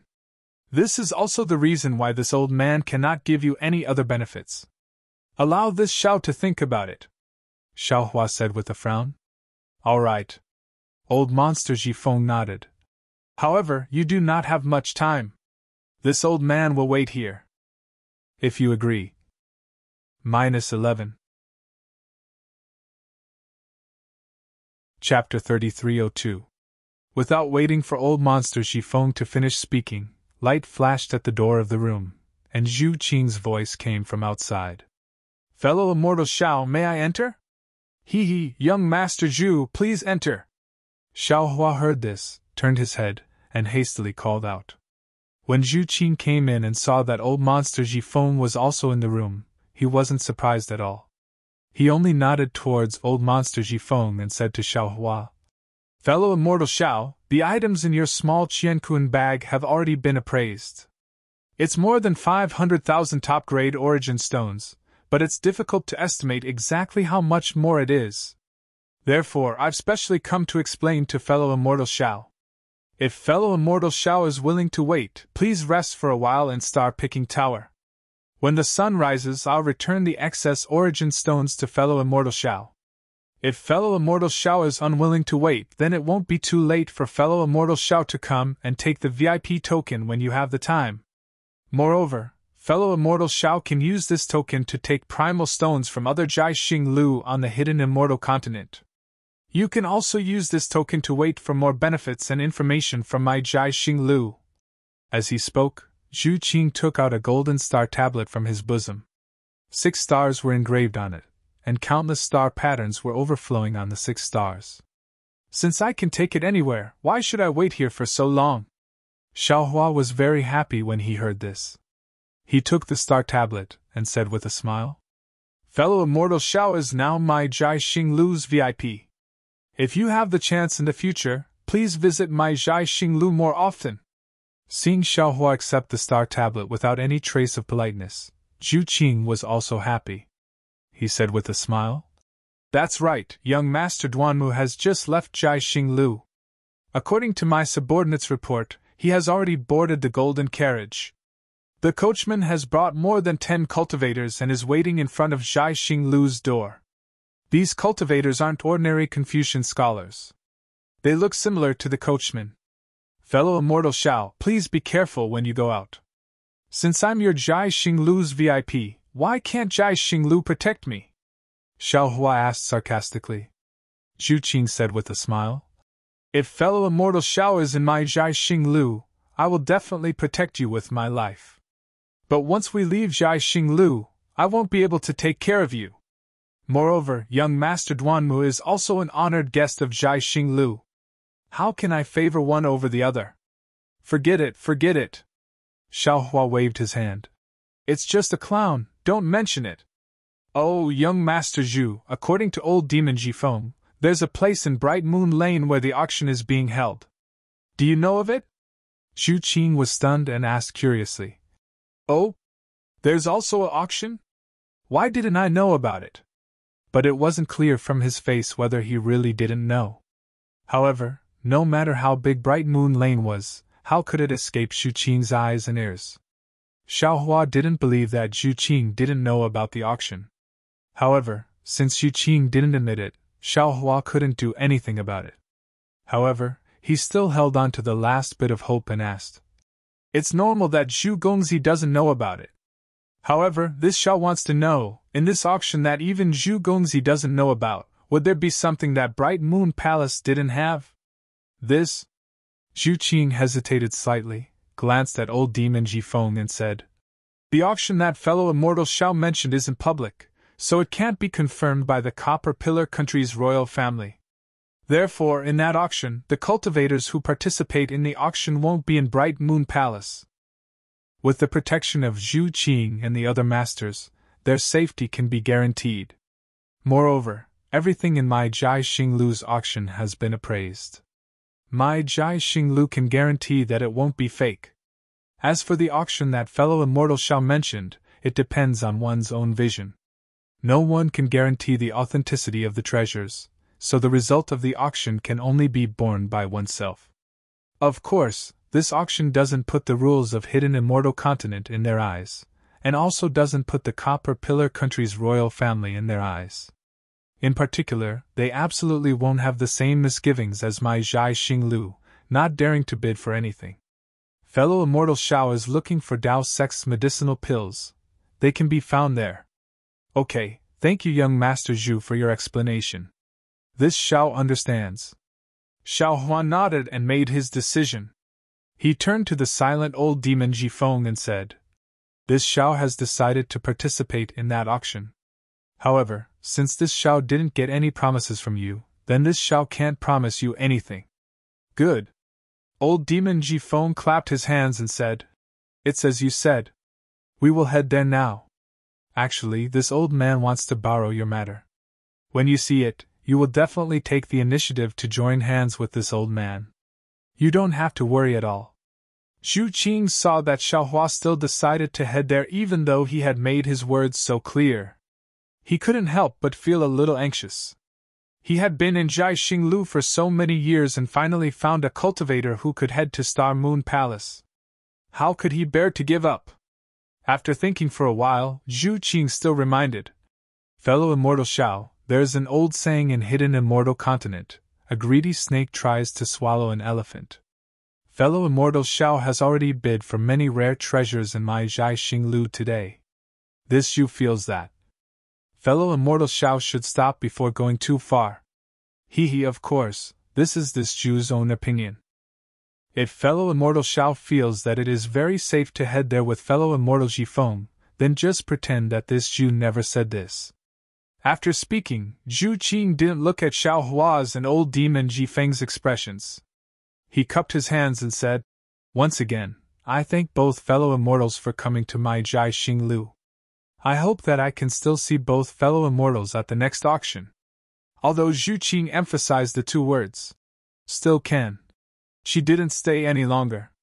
She turned around and left. Old demon Jifeng's expression didn't change. Seeing Zhu Qing leave, he also smiled and said, What little friend Zhu said is indeed reasonable. This old man can't guarantee your safety. You have to consider it carefully. It's fine, it's fine. Xiaohua waved his hand and said, This Xiao isn't a 3-year-old boy. How can I not understand these interests? Since this Xiao has decided to head there, then let's go. Please. A strange look flashed across old demon Jifeng's eyes. However, this strange look was so obscure that Xiaohua couldn't see it. Soon after, old demon Jifeng raised his hand to signal. Xiaohua opened the door and followed old demon Jifeng to the door. At this moment, other than the two women and Fujiwen, there was no one else at the door. One of the unfamiliar women saw old demon Jifeng come out and hastily walked to the side and respectfully saluted. Xiao Yi, who was in Xiao Hua's room, also respectfully stepped forward and saluted. Xiao Yi respectfully sends Senior off. Have the other VIPs in the other rooms left? Xiao Hua nodded and asked tentatively. Xiao Yi smiled and said, Senior knows. Xiao Yi doesn't know if the other VIPs have left or not. However, if there is nothing else, they have already left Jai Xinglu. All right, lead the way. Xiao Hua glanced at old demon Jifeng and instructed Xiao Yi. Senior, this way please. Xiao Yi responded and led Xiao Hua and the others out of the Bright Moon Palace. After a few steps, they arrived under the straight osmanthus tree. Xiao Hua paused slightly and sized up this osmanthus tree. He then turned his head to look at the huge vermilion palace. He couldn't help but think of the girl in Longevity Town who liked little white rabbits. I wonder how her injuries are? Her relationship with her father, has it already been mended? Xiao Hua was just thinking about it. He then followed Xiao Yi out of the moon door because he knew that the lifespan of people in the secular world was extremely short. Although Hao family's eldest miss was still young, once he left Longevity Town, who knew when he would be able to return? He was afraid that this girl would never see him again in her lifetime. The moon door was still as bright as the moon. However, when Xiao Hua walked past the moon door, a cool breeze blew past and the mask on his face suddenly disappeared. What appeared in front of him was a short flight of stairs. Looking to the side, other than himself, there was no one else.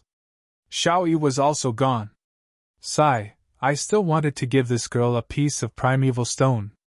Although Xiao Hua knew that this was Jai Xinglu's arrangement, he still felt somewhat regretful. He then stepped down the stairs.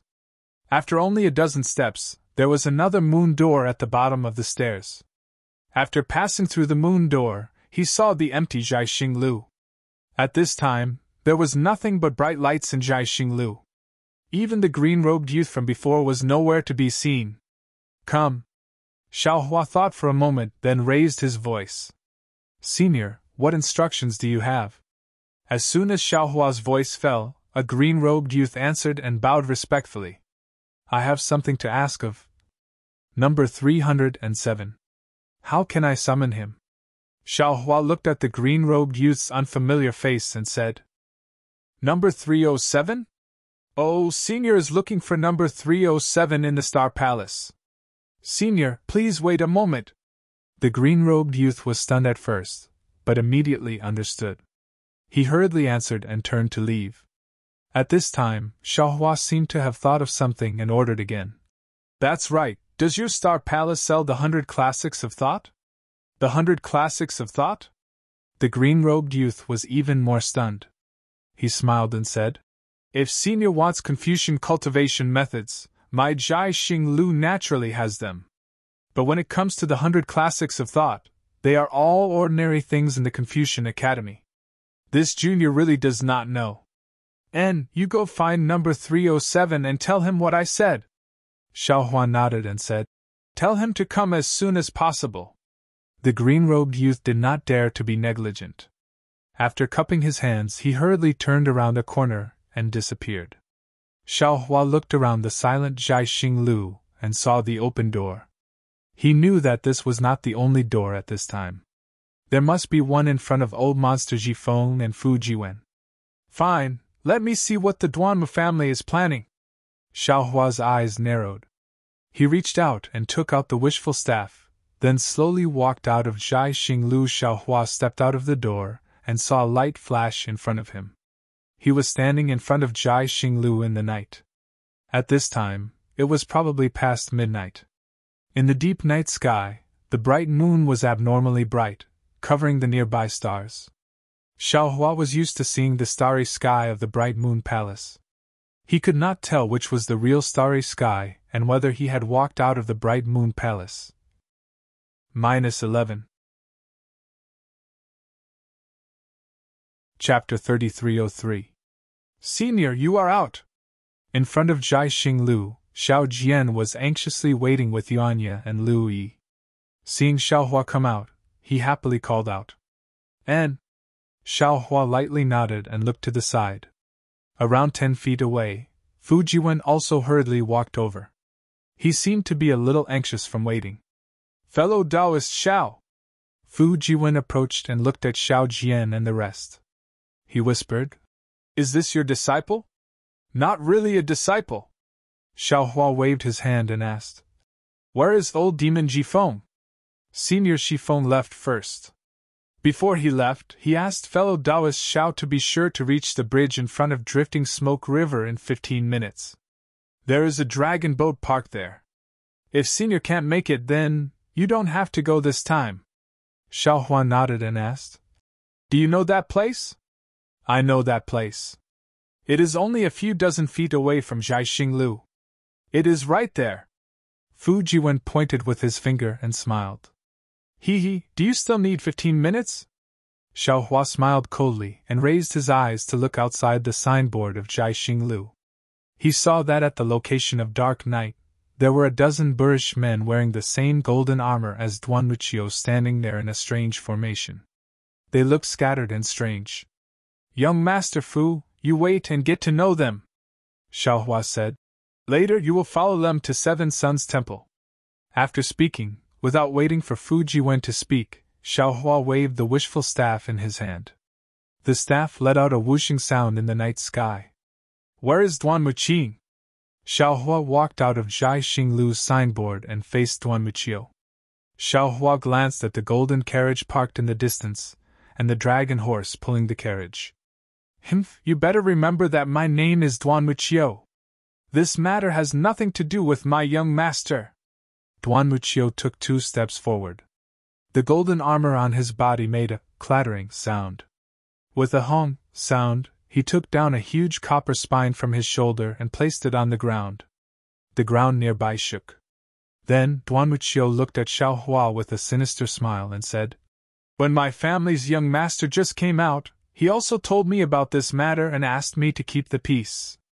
However, I feel that even though I was the one who offended you in the first place, if you had stopped the dragon horse and grabbed the horsewhip, I would definitely have gotten off the carriage and apologized to you.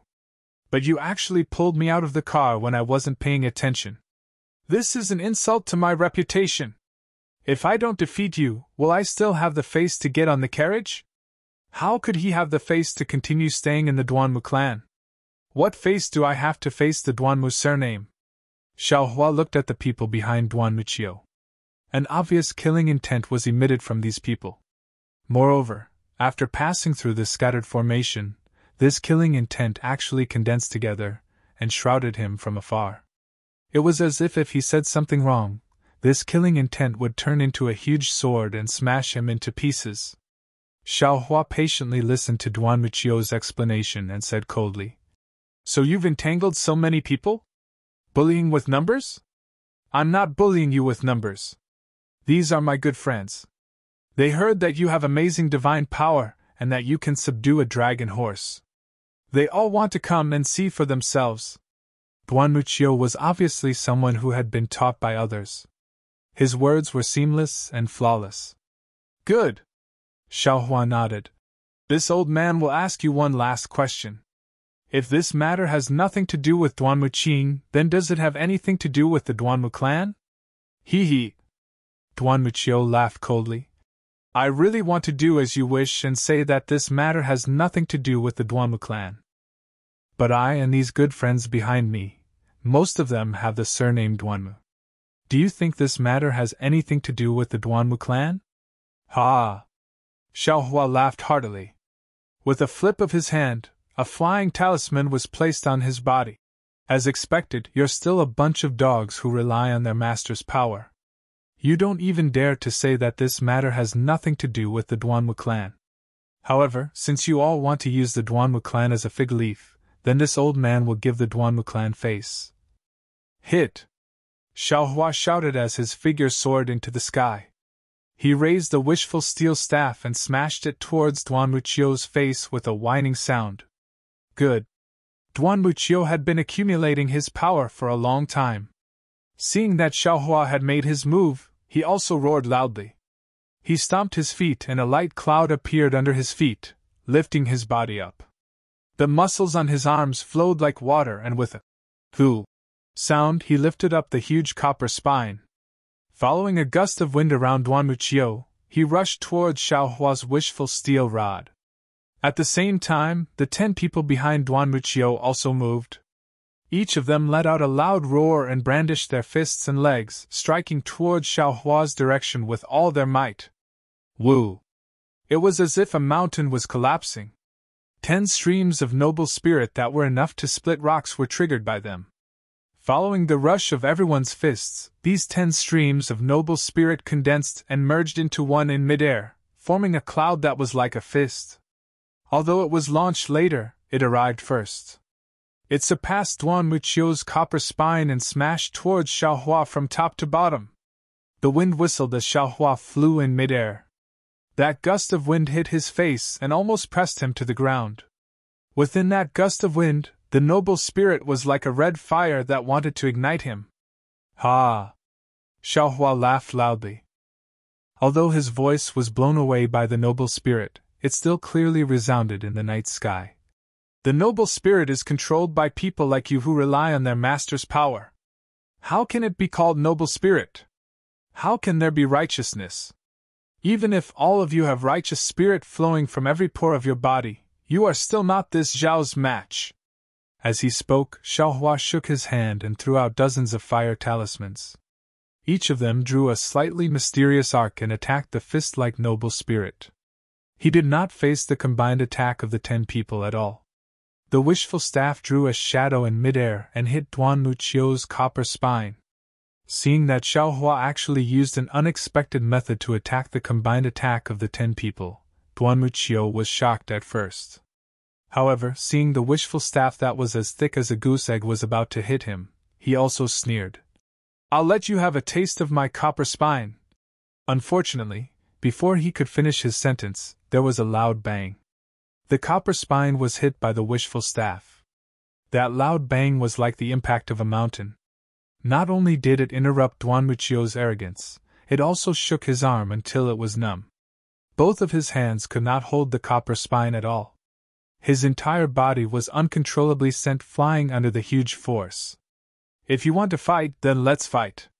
Since you dare to challenge me, then you should be prepared to be killed by me. Duanmuchio's body was out of control, but his eyes were not affected. Seeing Xiaohua chasing after him like a fish, Duanmuchio's heart was greatly shocked. The true qi in his middle dantian was rapidly twitching. The elemental energy around his body was also surging out like a river, trying to resist Xiaohua's pursuit. However, before the elemental energy could rush out, a soul thorn sharper than a sword rushed into Duanmuchio's mind. Duanmuchio was in so much pain that his vision turned black and the elemental energy immediately stopped. He could no longer raise it. When Duanmuchio saw the light and shadow again, Xiaohua's inconspicuous wishful staff hit his 2 arms faster than the wind. Duanmuchio's great shock had already turned into great regret at this time. When the wishful staff touched the golden armor, countless inscriptions flew out from the golden armor, and the entire golden armor shone with golden light. Unfortunately, as soon as the inscriptions flew out, they immediately turned into dust under the wishful staff.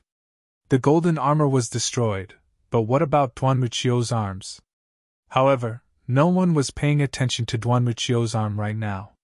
Just as Duanmuchio was sent flying, a series of thunderous rumbles resounded in the air. A dozen fire talismans were comparable to a dozen Foundation establishment cultivators' attack. Not only did they defeat the extremely powerful noble qi, but they were also like a torrent of heavenly fire as they surged towards the ground and completely enveloped the ground in a radius of several hundred feet. Roar! The dozen or so people naturally saw Xiaohua's fire talisman, but they didn't expect the fire talisman to be so powerful. Seeing that their combined attack was about to be defeated, they hastily let out a deep roar. They didn't panic too much as they brandished their fists and feet. Another dozen or so streams of Yunli rushed out from their bodies, affecting hundreds of streams of righteous qi, forming a palm-like shape that supported the fire talisman. Huff! After the giant palm passed, more than half of the fire was extinguished. Although the remaining fire fell from the sky and still had some power, it was no longer a threat to these golden-armored soldiers. These people did not pay attention to it, and hurriedly looked at Duan Muqiu. But before they could see Duan Muqiu's figure, a green light flashed in the air and an angry voice sounded at the same time. Xiaohua! You, how can you be so ruthless? Young Master Duanmu! The dozen golden-armored soldiers were shocked. They looked at Duan Muqing, who was standing on a green cloud, and then looked at the direction Duan Muqing was glaring at. Everyone was shocked. In the distance, there was a row of tall trees. But now, 3 or 4 of them were lying on the ground. On the last tree, Duan Muqiu, who was wearing golden armor, was lying on the ground like the tree. Blood was flowing out from his 7 orifices. The awe-inspiring copper spine that he was holding in his hand was now lying on the ground like Duan Muqiu. However, it was in a worse state than Duan Muqiu. It had been broken into 2. Achio! The eyes of the dozen or so golden-armored soldiers were completely red. A few of them quickly rushed over, while the remaining dozen or so people slowly formed a formation and walked towards Xiaohua. Xiaohua only coldly swept a glance at these people and did not pay any attention to them. He looked at Duan Muqing and replied, Duan Muqing, how am I ruthless? Did I kill Duan Muqiu? Did I kill these Huang clan soldiers? You can just defeat Achio. Why did you shatter his arms? Duan Muqing bit her lips and said, Achio does not know your strength, but I do. You are his senior. Why did you bully him like this? Do you still want face? -11. Chapter 3304. Ha ha ha, Xiaohua laughed loudly. You also know that I am Duan Muqiu's senior. Then why didn't you stop him? Since he dared to offend me, why can't I teach him a lesson? Is this old man's face to be offended? Soon after, Xiaohua pointed at the dozen people who were approaching and coldly said, Look at these people. They clearly know that they are no match for me, so why did they still charge forward? Could it be that I can't make a move just because I am a senior? Could it be that they dare to do whatever they want just because they have the name Duanmu? Don't they know how to respect their seniors? Why don't you say that they are bullying you with numbers? They only know that your arms have shocking divine strength and can subdue a dragon horse, so they want to see it for themselves. Why should I stop them? Duan Muqing looked at Xiaohua without backing down and said, But I didn't expect you to be so vicious and merciless. You haven't seen true vicious and merciless yet. Seeing that the dozen people were already below him, Xiaohua indifferently said, You, or these golden-armored soldiers are willing, I will let you see what is vicious and merciless. Xiaohua, are you challenging my Duanmu family? Duan Muqing's eyes flashed with a strange light as she said loudly, Duan Muqing, are you challenging me? Xiaohua also coldly snorted. His voice was not inferior to Duan Muqing's.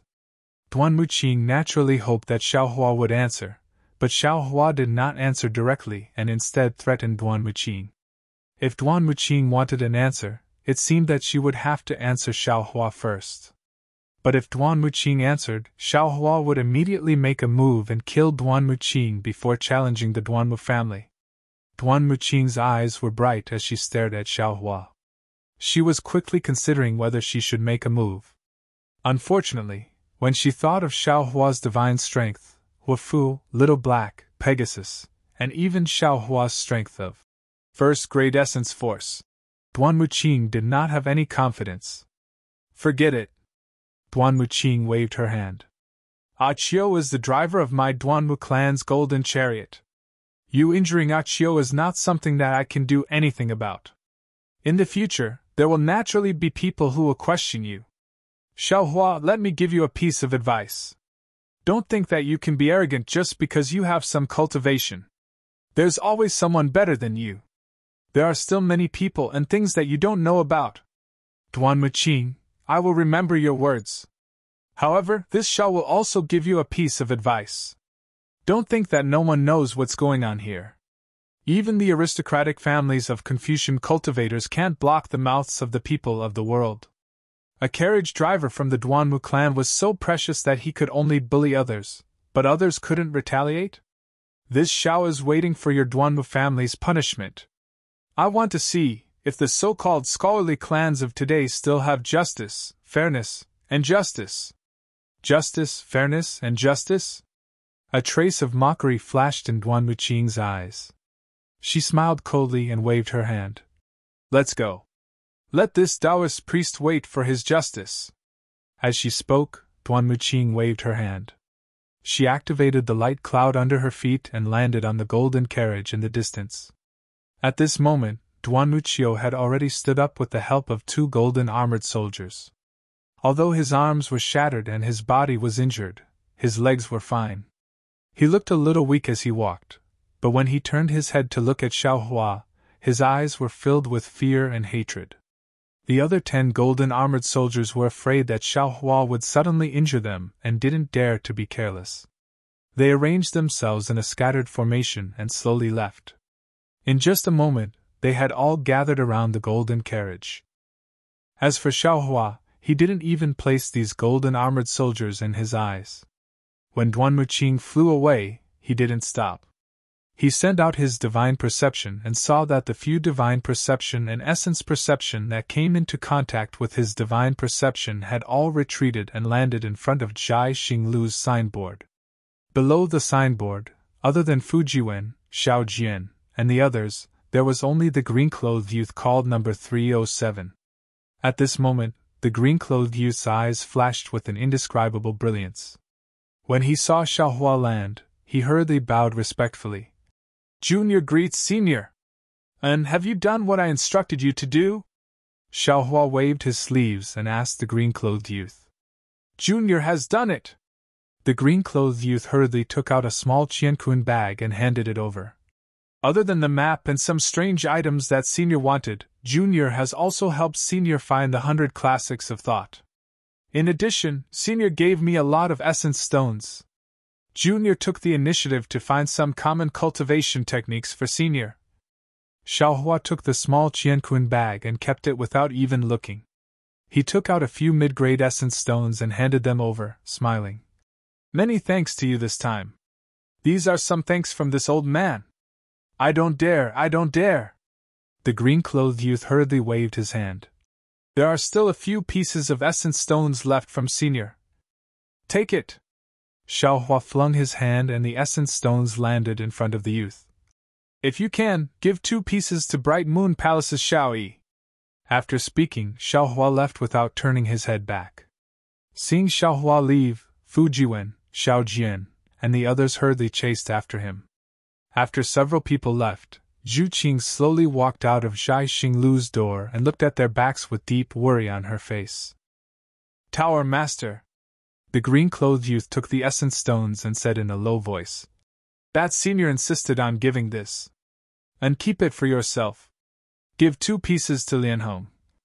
Zhu Qing nodded, but her gaze left Xiaohua and the others and looked at the river in the distance. The green-clothed youth didn't dare to disturb Zhu Qing and hurriedly entered Zhai Xinglu. Zhu Qing kept watching, and after a long while, she sighed. Midnight has already passed, and the ghosts have already returned. But why are there still so many demons in this world? Xiaohua didn't hear Zhu Qing's sigh. Instead, under Fujiwen's lead, he came to the side of a stone arch bridge. The river under the stone arch bridge still flowed as before, but the clear river water was now filled with the smell of alcohol and cosmetics. Occasionally, there would be Confucian headscarves and women's tube tops floating by. It was unknown which debauchee did this. At this moment, a pleasure boat was docked by the river bank. This pleasure boat was several meters in size and was almost as wide as the river.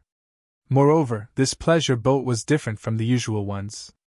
At the railing in front of the pleasure boat, there was a coiling dragon carved from red paulownia wood, baring its fangs and brandishing its claws fiercely. In the middle of the boat, where the boat's tower was completely hollow. Strips of gauze covered the empty railing.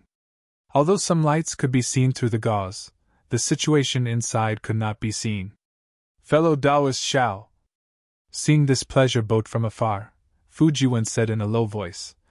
This should be the dragon boat that the demon clan senior mentioned. Yes, there's no mistake. Xiao Hua scanned with his divine sense and said with a nod. This Xiao will get on the dragon boat now. You follow Xiao Jian and the others back to Seven Suns Temple first. When Xiao Hua returns tomorrow morning, we will pay a visit to Great Master Dao Shan together. Yes. Fu Jiwen replied and turned to look at Xiao Jian. Ever since Xiao Jian came out from Star Picking Tower, other than being anxious, he was only depressed. Other than being silent, there was only silence. Xiao Hua naturally knew that Xiao Jian didn't get anything from the auction and was worried about when he would recover his cultivation. However, he didn't say anything and turned to walk towards the dragon boat. Senior, be careful! Louis looked at Xiao Hua's back and couldn't help but shout. Yes, I know! You all should go back and rest early! Xiao Hua turned his head and smiled. He waved his hand and said, This Xiao will return tomorrow morning. When he walked to the front of the pleasure boat, 2 strands of divine sense and 2 strands of divine sense swept over him. Xiao Hua raised his voice and said, Since you want to watch the show, why don't you go closer? Watching from afar. I'm afraid it's not satisfying enough. Hee, fellow Immortal Xiao is really awe-inspiring. Just as Xiao Hua's voice fell, a charming voice rang out. Then, the exceptionally beautiful Princess Baiwa walked out from the veil of the pleasure boat and looked at Xiao Hua with a faint smile. Moonlight beauty, it's all the moon's fault. The beauty was unexpectedly so smooth. Princess Baiwa? Xiao Hua saw Princess Baiwa appear and was clearly startled. He just thought that the divine sense belonged to Murong Tsongyun. Oh? Princess Baihua's smile froze and stayed at the corner of her mouth. Instantly, the moonlight shining on Princess Baihua's body cooled down. Could it be that fellow Immortal Xiao doesn't want this servant to appear again? Could it be that fellow Immortal Xiao thinks that someone else is here to help you? No, no! The soft-hearted Xiao Hua naturally wouldn't let the beauty have a hidden grudge. He hurriedly smiled and said, This Xiao is only a commoner in the mountains. I thought that a royal family like the princess would definitely have thousands of brave guards. You only came to Star Picking Tower to have a look. Since you got the Scarlet Flame War Chariot, why don't you hurry back home happily? How could you stay in Bronze Pillar Country for long? Therefore, when this Xiao saw the princess, he couldn't help but exclaim, How could there be a second person as beautiful as the princess in this world? Gidge. Princess Baihua laughed. It was very sweet and even clearer than the flowing water under the pleasure boat. Fellow Taoist Zhao's mouth seems to be more powerful than his fists and feet. In the future, I don't know how many women will be deceived by fellow Taoist Xiao. This servant needs to consider whether my Cha Nu country should issue a decree to prohibit fellow Taoist Xiao from entering and leaving Cha Nu country. Ayaya, how can that be? Xiao Hua said happily and smoothly said, This Xiao still wants to go to Cha Nu country one day to congratulate Princess Baiwa on ascending to the throne of the country. This decree of yours has really cut off this Zhao's thoughts. In the future, if I can't see a heavenly beauty like the princess again, wouldn't I be depressed to death? Jejijij. Princess Baihua's laughter became louder and louder. She seemed to enjoy Xiao Hua's undisguised flattery. Xiao Hua, if you want to go, then hurry up and get on the boat. In a moment this boat will set sail. Old Monster Shifeng's voice sounded, not knowing whether to laugh or cry. If you continue to tease that little girl under the boat, even if you want to go, you won't be able to go. AI. After seeing Princess Baiwa, how could this Xiao still want to go to any other place? Xiao Hua sighed and flew up. I only wish to stand by this river for 100 days and 1,000 days. I also won't feel tired. -11. Chapter 3305. Really? Princess Baihua's face blushed, even her jade-like neck turned red. Princess Baiwa slightly lowered her head, her cloud-like black hair fluttered in the wind, and her white chin rested on her palace dress. Of course I'm lying to you! How many words of truth can these Taoist priests speak? If they don't have glib tongues, how can they fill their stomachs? A cold voice came from the veil of the pleasure boat.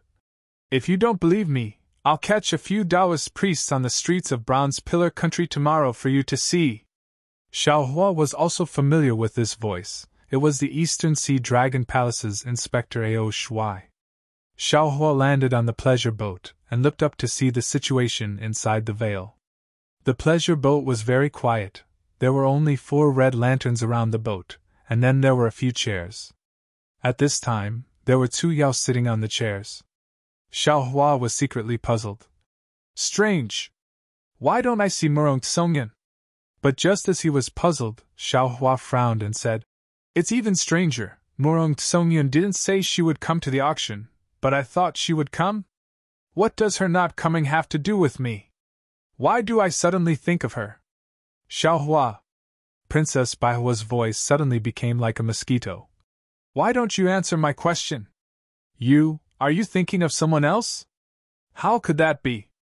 Xiaohua said with a smile. I'm just thinking, what is the national surname of Cha New Country? This Zhao Qian Sun Li Zhou Wu Jingwang is too hard to guess? It seems like I have no choice but to cultivate my Dao sex divination techniques first. Pfft. Princess Baiwa was about to laugh, but suddenly she seemed to realize something. The blush on her face became even more intense. She hurriedly covered her mouth and laughed in a low voice. Her eyes actually flickered. She didn't dare to stare at Xiaohua like before. Xiaohua, it's windy and snowy outside. Why don't you come in and have a drink? Old Demon Jifeng sat on a chair, his short legs hanging in the air, and shouted. Xiaohua smiled and raised his hand. Your Highness, the wind and frost outside is strong. Don't let the wind and frost blow the princess's flower-like face. And the bashfulness on Princess Baihua's face gradually disappeared, and she stepped into the veil. However, after taking 2 steps, she turned back and said with a smile, Brother Xiao, don't mention the word princess again in the future. This servant's name is Xine, and my nickname is Xianer. After saying that, she giggled again and quickly stepped into the light muslin room. Brother Xiao? Xiaohua didn't know whether to laugh or cry as he rubbed his nose and mocked himself. Am I really that young? Humph. Not waiting for Xiaohua to walk into the veil, Ao Shuai's cold snort once again sounded out. In this world, the 3 things that you can't trust the most are the promises of a cultivator, the feelings of a cultivator, and the reasons of a cultivator. If a cultivator gave you an everlasting promise, you could rest assured. That was because he didn't have any confidence in the feelings between the 2 of you. Instead, he placed his feelings on time. But what was time? What cultivators did not lack the least was time. If a cultivator deeply revealed his sweet words to you as soon as he met you, you could rest assured that he had definitely said these words to others before. Otherwise, how could he so skillfully dissect the feelings in his heart? Let you see the freshness within? As for the reasons of cultivators, TSK, they are even lighter than the dewdrops in the grass. They appear every day, but every time, when the sun rises, these dewdrops disappear. The reasons of cultivators are all kinds of excuses, appearing and disappearing at any time. Xiaohua didn't know whether to laugh or cry. To tell the truth, Princess Baiwa was indeed very beautiful. She was just like her name. She had the beauty of 100 flowers, but also the bashfulness of 100 flowers. However, how could he be like Ao Shuai and spread his peacock tail as soon as he met her and let her admire him? Men, after seeing a beautiful woman, casually saying a few words, wasn't that normal? Besides, such a night, such a moon, even if it was somewhat ambiguous, it was still the moon that caused the disaster, right? There was no need to beat all the cultivators in the world to death all at once. Lord Inspector, you seem to also be a cultivator, right? Could it be that this is your experience when you were young? Xiaohua walked into the light muslin, glanced at the arrogant Ao Shuai who was sitting on the chair, and said indifferently. Who knew that Ao Shuai only glanced at him and choked Xiaohua with a sentence. This old man is a demon, and even more so a dragon. This is an innate divine ability, the darling of heaven and earth. How could you cultivators compare to me? Don't use the word cultivators in this world have already become unbearably dirty on this envoy's head. In this envoy's eyes, you cultivators are the greediest locusts in the mortal world. Xiaohua frowned. He coldly glanced at Ao Shuai and no longer paid any attention to him. Who would want to talk to this ugly dragon-headed humanoid? Hee, Brother Ao's words are a bit extreme. Old Monster Jifeng, who was sitting on the other chair, hastily stood up and reached out with his hand. He took out a dark green copper pot and a wine cup from his bosom, walked in front of Xiaohua, smiled and handed it over to Xiaohua, then said to Ao Shuai, "How many billions of cultivators are there in the world? So many cultivators, how can you generalize them? There must be someone as straightforward as Xiaohua, right?" Ao Shuai glanced at old demon Jifeng from the corner of his eyes. He raised his hand and poured the wine that was as red as blood into his mouth. He said indifferently, "We demons are the true rulers of this world. Humans are nothing more than food for us. They have taken advantage of the heavens to live in this world. But now, these locust-like things have actually occupied 2 continents, squeezing us geniuses to the 1,000 demons' sacred realm. Our sacred dragon race has no choice but to settle down in the dragon palace of the 4 seas. Haha, dragon palace, sounds very mysterious, but that is the bottom of the ocean. It doesn't see the sun all day long, it only relies on pearls for illumination. Regardless of whether it is armor or weapons, they are all covered in seaweed and rust. Who wouldn't want to lie under the warm sunshine, sleep in, and stretch their bodies? Unfortunately, these places are all occupied by humans. Even when this old man is rolling on the beach, there are people peeping. Hee. Old Monster Jifeng smiled and raised his hand, indicating Xiaohua to pour wine for him, but he himself tried to smooth things over. Brother Ao is from the dragon race, your birth is noble. This old man is nothing more than a lowly demon. How can I have so many thoughts? To be able to cultivate for one more day, to live for one more day is this old man's pursuit. As for whether it is a human, demon, Confucian, Buddhist, or even Taoist, this old man doesn't care." As he spoke, he pointed at the wine in front of Ao Shuai and said with a smile, "Besides, isn't Brother Ao's wine the 100 flowers little girls toast? Your dragon palace's wine is indeed good, but there is only one taste. Drinking it every day is already boring, right? How can it compare to hidden immortal continent's endless wine? Also, the cultivators that Brother Ao mentioned just now, don't tell me that Brother Ao didn't transform into a human to train in the mortal world?" "Humph." Xiaohua at the side snorted coldly. "My human race is the spirit of all living things, where the heaven and earth are. No matter if it is intelligence or cultivation, we are the best. When cultivating, we can advance 1,000 miles in a day. How can demons compare? The best medium for cultivation in the world was none other than human beings. Everything in the world would eventually transform into the Tao of human form. That was why there were so many flowers, birds, fishes, and insects in the world who tried their best and went through all kinds of trials and tribulations to finally attain the Tao and cultivate into a human form. However, there are so many twists and turns. Only when they reach the basic human form can they obtain the simplest conditions for cultivation. You are the Eastern Sea Patrol. Didn't you also go to the mortal world of my human race to train? Taste all the flavors of my human race? Sharpen my intellect? Ha ha! Hearing Xiaohua's words, Ao Shuai laughed until he swayed back and forth, those sharp dragon claws scratching in the air as if he heard the funniest thing in the world. Seeing Ao Shuai laughing at him like this, Xiaohua didn't say much. He raised the wine pot and sniffed it, then placed it on the table in front of him. Although the spiritual wine was good, Xiaohua didn't like it. Now, in front of Ao Shuai and old demon Jifeng, he couldn't drink too much. While Ao Shuai was laughing, the dragon-shaped pleasure boat began to move. The sound of a flute resounded from the bow of the boat. It was Princess Baiwa, who had entered the veil a step earlier. She didn't linger around old monster Jifeng and Ao Shuai for long. She walked to the bow of the boat, and actually began to play the flute. The clear water is long, the flute sounds are faint, the moonlight entices, the thoughts are sorrowful, the boat swims. The pleasure boat passed through the arched bridge, turned a corner, and entered another river.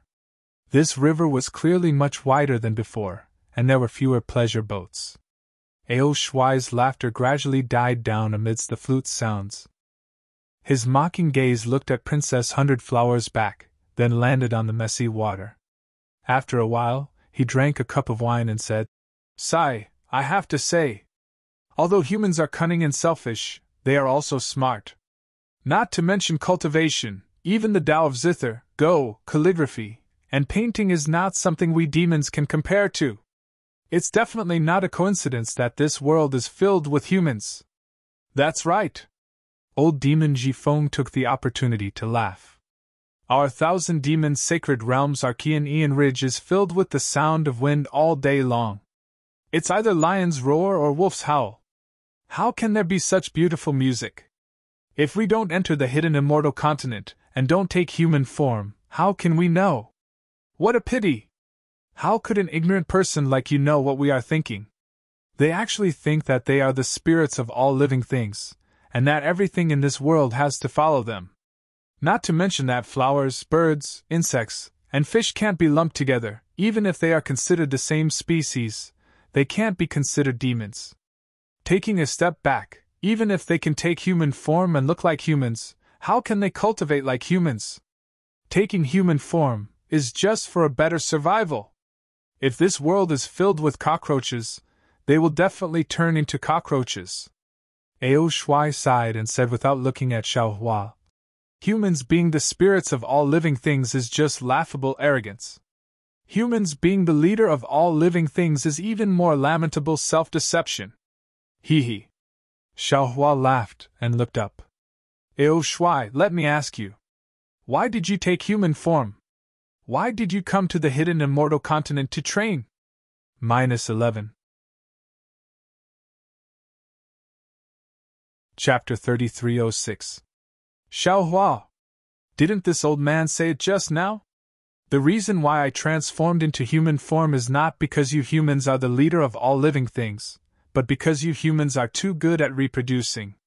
This hidden immortal continent and the pure land world are all humans. If I don't transform into human form, how can I succeed in gaining experience?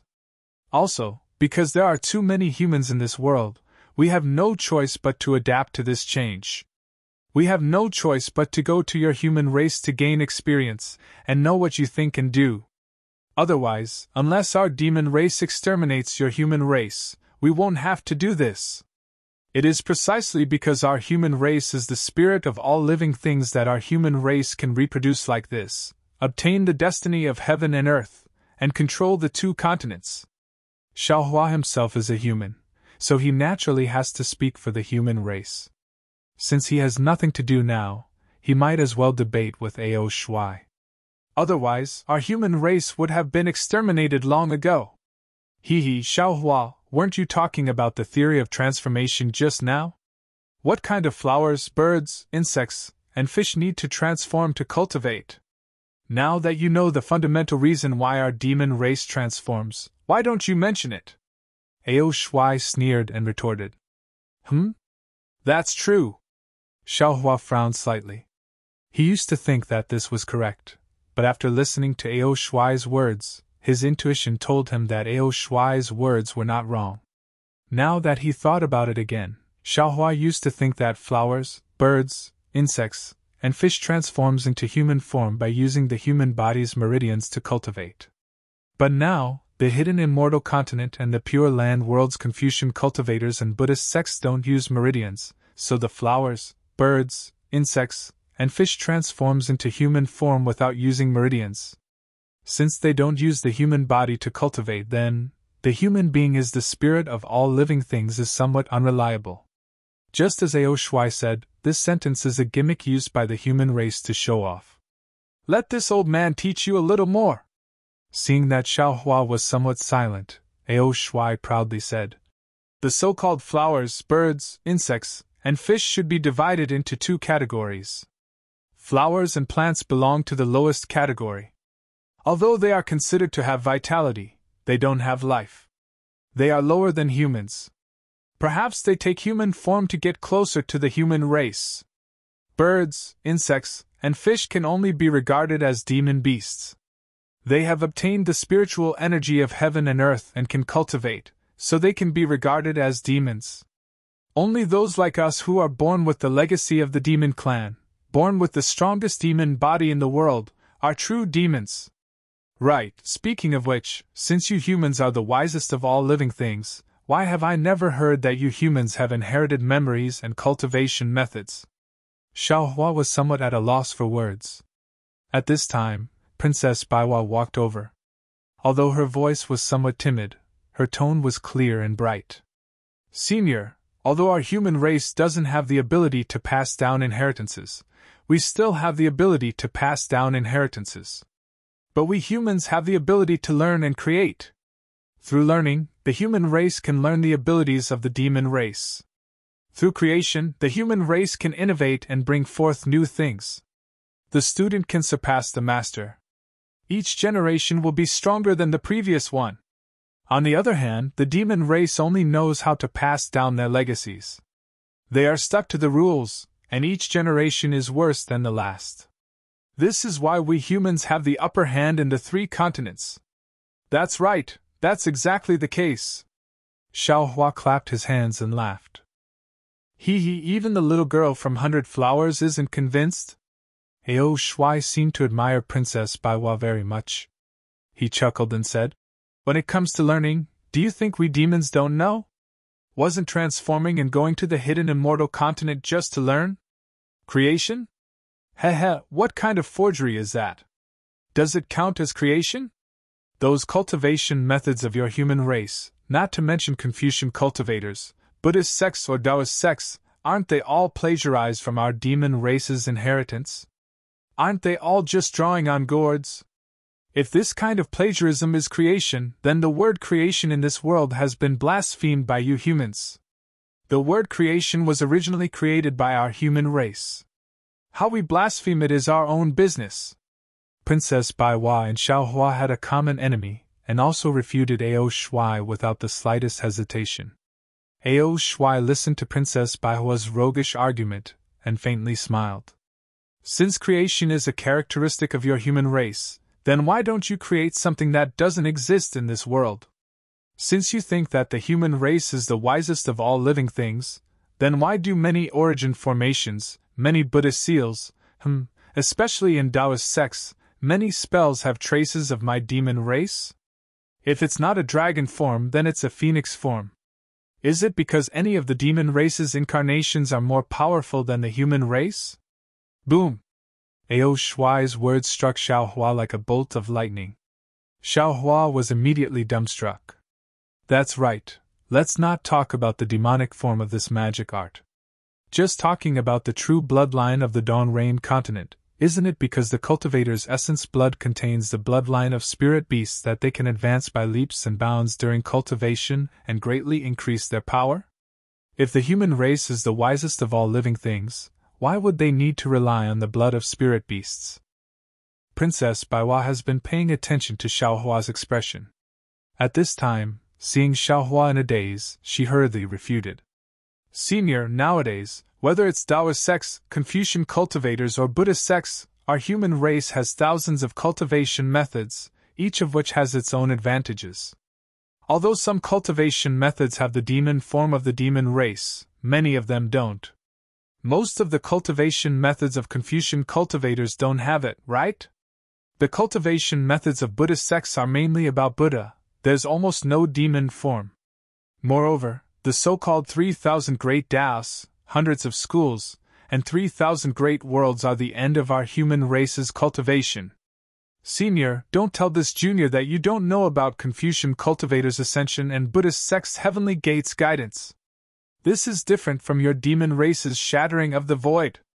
This old man naturally knows about this." Ao Shuai smiled somewhat triumphantly. "Since your human race's ascension and heavenly gates guidance are on par with my demon race's shattering of the void, what qualifications do you humans have to say that you're the wisest of all living things?" This? Princess Baiwa was also at a loss for words. She glanced at Xiaohua, who seemed to have lost his soul, and hurriedly took out a cup that looked like a flower bud from her small cosmos bag and handed it to Xiaohua. "Brother Xiao, This is my Cha New country's new tea, please taste it. And Xiaohua took it and only put it to his mouth but didn't drink it. His brows were still wrinkled as he looked at the blue waves beside the boat, as if he was still thinking about what Ao Shuai said just now. Princess Baiwa waved her hand and a dark green flute appeared in her hand. She immediately put it to her lips and blew it a few times. The sound wasn't loud, but it made Xiaohua feel as if he had just woken up from a dream. Seeing that Xiaohua was somewhat sober, Princess Baiwa hurriedly said, Brother Xiao, whether humans are the wisest of all living things or whether demons are the wisest of all living things, they all have their own reasons. If you want to search for the origin, I'm afraid you have to go straight to the ancient times? Or even back to the ancient times? Although we are human cultivators, if you want to search for the answer in the human world, it's impossible. The saying people in this mountain, deep in the clouds, not knowing where to go is exactly like this. Brother Xiao, you don't have to think too much at this time. If you want to know the details, first cultivate your Taoist cultivation method to the extreme. It won't be too late to search for it after you ascend. That's right. Xiaohua was really enlightened. This matter was related to the ancient times. What was the use of thinking too much about it? Xiaohua smiled at Princess Baiwa, then glared at Ao Shuai. He knew that this guy had bad intentions and wanted to destroy his Tao heart. Fortunately, his Tao heart wasn't damaged at all under Princess Baiwa's protection. Ao Shuai saw that Xiaohua had woken up and sighed in his heart. He raised the wine cup in his hand and drank it in one gulp. Xiaohua wanted to say something, but old eccentric Jifeng, who had been silent all this time, reminded him.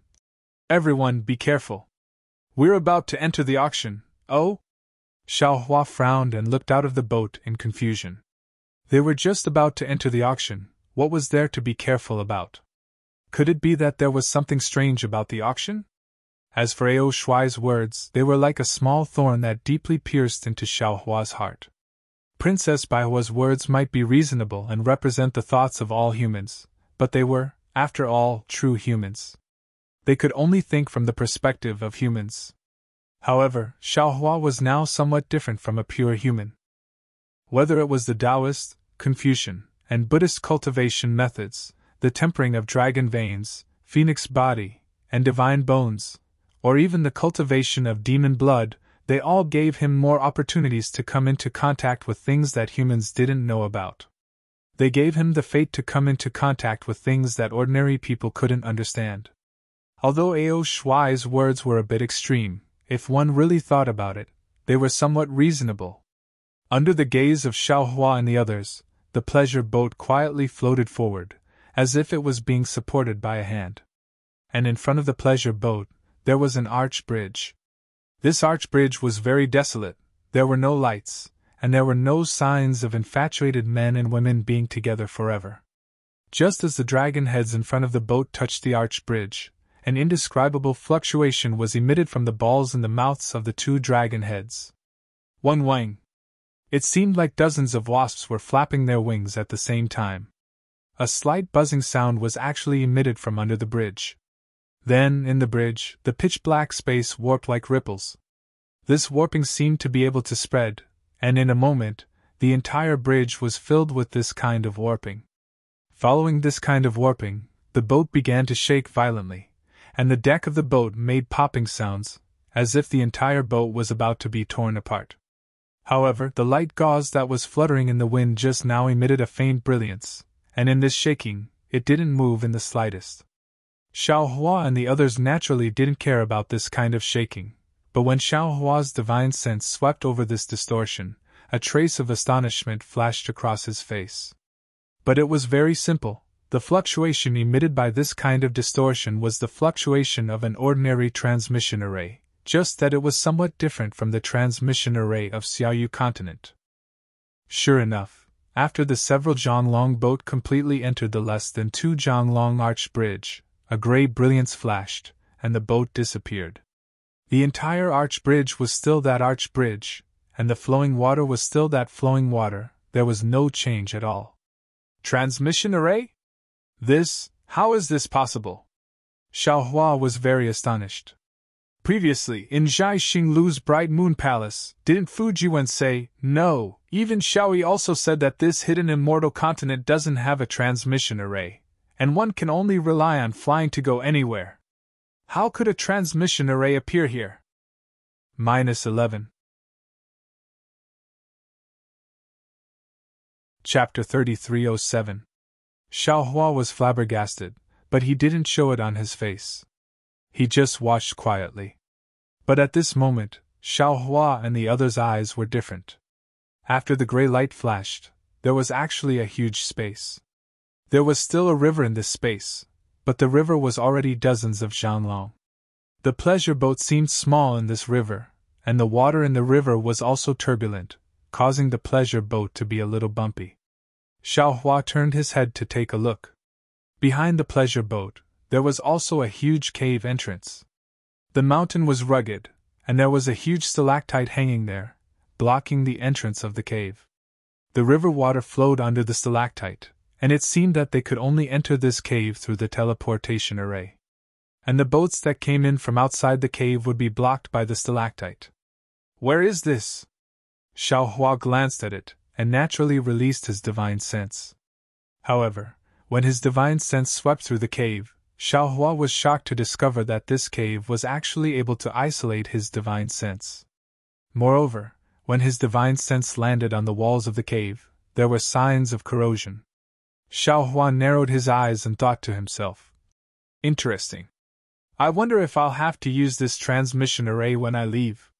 Withdrawing his divine sense, Xiao Hua looked at the other side of the cave. The entire cave was like the belly of a huge fish. Above Xiao Hua and the others, there were rows of protruding rocks at the top of the cave. A grayish-white mountain ridge about 1 zhan long passed through the middle of these rocks and disappeared at the end of the pleasure boat along the river. And at the end of the river, there was a cave that was dozens of zhan long. It was pitch black inside, and there wasn't any light. Only the faint sound of water falling into the river could be heard. Hearing the sound of water falling into the river, Xiao Hua understood that when the river reached the cave, it would definitely turn into a waterfall. If there was no accident, there should be a huge abyss inside the cave. However, Xiao Hua's gaze fell on old monster Zhifeng's face. This rat spirit appeared to be very calm. When he saw Xiao Hua looking at him, he actually grinned. Kiki. Since he wasn't even afraid of a rat spirit that was at the 4th level of elemental energy, Xiao Hua naturally wouldn't care about the abyss. He didn't believe that the pleasure boat beneath him was just a pleasure boat. On the contrary, Princess Baiwa Xine, who had just joined forces with Xiao Hua against a common enemy, poured Xiao Hua a cup of Chan Nu Kingdom's new tea. Her pair of eyes very curiously looked at this very strange cave. Her gaze moved from here to there. After looking once, she actually stood up from her chair and walked to Xiao Hua's side. She whispered, "Brother Xiao, this place has a hint of gloom. It's better for this servant to walk together with Brother Xiao." Xiao Hua held the petal-like teacup in his hand. The dark green tea in the teacup exuded a faint fragrance. He placed the teacup in his mouth and took a sip. A pure world spirit qi penetrated into his internal organs from the tea, giving him a very comfortable feeling. Hearing Princess Baihua's whisper, he couldn't help but smile. "Fellow Immortal Xine, why did you come to this auction? Who invited you here? Who are you supposed to be with?" "AI, this servant only wanted to see the excitement. Who knew that the auction would be like this?" Princess Baiwa spoke halfway and stole a glance at Ao Shuai, who was talking to old monster Jifeng. She stopped and said faintly, "Fellow Immortal, I don't know if you've seen the heirs of the Copper Pillar country's royal family. If Fellow Immortal knows them, then you must know how lonely we are. Although this servant is above tens of thousands of people in the Chan Nu Kingdom, but this servant's body has countless shackles. These shackles seem invisible, but they're always present in every corner. Not to mention the various rules and regulations in the royal palace, just the scheming between people makes this servant sick to death. This time, this servant came to the Copper Pillar country to discuss cooperation with the Copper Pillar country's crown prince. But this servant didn't expect to encounter Zhai Xinglu's auction. What's more, this servant also obtained the Scarlet Flame War Chariot from that auction. Previously, this servant clearly stated that the value of this Scarlet Flame War Chariot to this servant is far greater than the amount of elemental stones this servant paid. This Scarlet Flame War Chariot is this servant's opportunity to control the Cha Nu Kingdom. Brother Xiao, don't forget. This servant still owes you a favor. My Cha Nu Kingdom has many lost cultivation methods and secret techniques from the Taoist sections. I'm afraid this will be extremely useful to you. You must protect this servant well, otherwise, this servant's favor will fly away.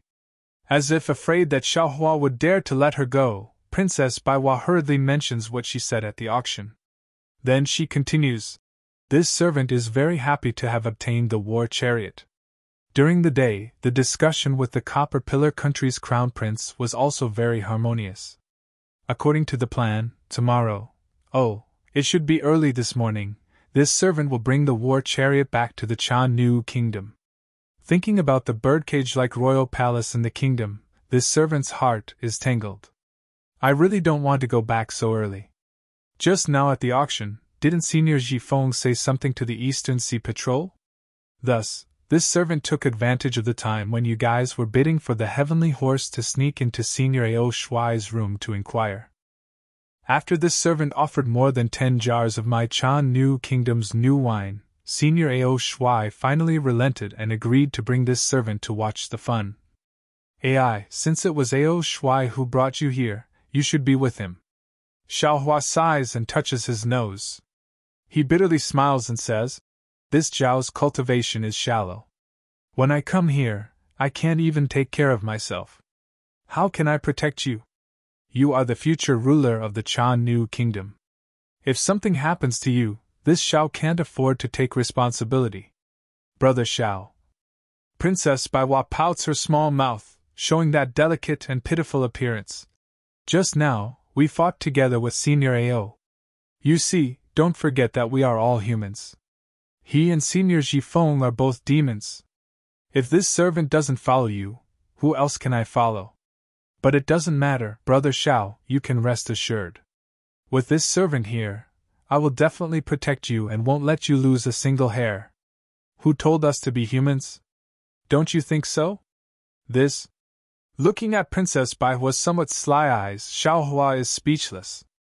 Just now, he said that he couldn't protect her, but she actually turned around to protect him. What can Xiaohua say?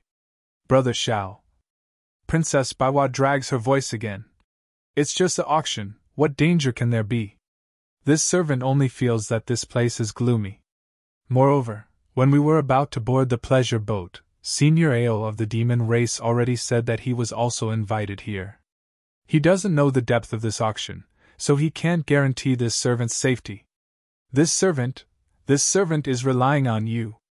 Being unreasonably entangled by Princess Baiwa like this, Xiaohua is also helpless. Regardless of whether this auction is dangerous or not, what Princess Baiwa said is right. He and Princess Baiwa are both humans. In this place, they can only support each other, and have no other choice.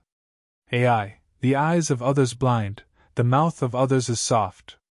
Xiaohua sighs helplessly. Just now, the distance between this Xiao and you was too close. Now, this Xiao wants to taste your new tea. How can this Xiao dare not agree? Princess Baiwa is not surprised that Xiaohua will agree. She says with a smile. This servant knows that Brother Zhao's mouth is hard and his heart is soft. At this point, Princess Baiwa's eyes turn and says, it seems that Brother Zhao's mouth is even softer than his heart, right? Xiaohua's face instantly becomes a bit hot. He knows that Princess Baiwa is alluding to the words he said before boarding the pleasure boat. However, before Xiaohua can think of a way to answer, the entire pleasure boat makes a strange sound like a horse stepping on a bluestone. Xiaohua hurriedly looks up. In this short period of time, the pleasure boat has already arrived in front of another cave. From the cave, a sound similar to that of a cow mooing can be heard. It seems that there is another world inside. At this time, under the pleasure boat, the water seems to be boiling and bubbles appear. These bubbles rush up to the pleasure boat and cause it to shake. Xiaohua's heart is moved, and he looks at old Monster Ji Feng. Contrary to Xiaohua's expectations, old Monster Ji Feng's rat eyes also flash with a trace of doubt. It seems that he is also astonished. Old Monster Ji Feng. Xiaohua hurriedly calls out. When can we reach the auction? Is it inside this cave? Old Monster Ji Feng bitterly smiles and waves his hand. Don't ask this old man. This old man only knows that after sitting on this dragon boat and passing through the arch bridge, we can reach the auction. And this dragon boat can at most seat 4 people. This old man does not know anything else. Just as he is speaking, an enormous suction force suddenly appears in front of the pleasure boat. Everyone's body slightly leans back, and the entire pleasure boat rushes into the cave faster than flying swords. Boom! Inside the dragon's head in front of the pleasure boat, a completely different fluctuation appeared. This fluctuation overflowed into the cave, emitting a violent rumbling sound. As this rumbling sound rang out, Xiaohua felt his eyes widen slightly. Soon after, a sound even louder than this rumbling sound rushed into his ears, as if 10,000 drums were beating at the same time. Deafening sounds are exactly what Xiaohua was thinking. Hiss! Amidst the countless rumbling sounds, Xiaohua releases his divine sense. After seeing it clearly, he gasps. The pleasure boat rushed into a huge abyss. Behind the pleasure boat, the river that was dozens of feet long rushed out of the cave like a snow-white dragon. It roared as it rushed towards the bottom of the abyss. When the water hit the rock walls, it made a loud noise. There are probably dozens of snow dragons like this in the abyss. These waterfalls all make the same loud noise. In the abyss, aside from this sound, there is only floating water. The pleasure boat rushes into the abyss and only pauses for a moment before falling into the abyss again. Xiaohua is shocked, but Princess Baihua's scream has already sounded. Unfortunately, Princess Baihua's scream is like an ant's in the abyss. Even Xiaohua, who is close by, can't hear it clearly. Not good. Xiaohua is shocked. He immediately activates the little bit of magic power in his body. Before he can use the flying talisman, the veils around the pleasure boat suddenly rise like wings. Waves of graceful music actually comes from these veils. -11. Chapter 3308. Roar, roar. With 2 clear roars, the 2 dragon figures in front of the pleasure boat rushed out along with the music.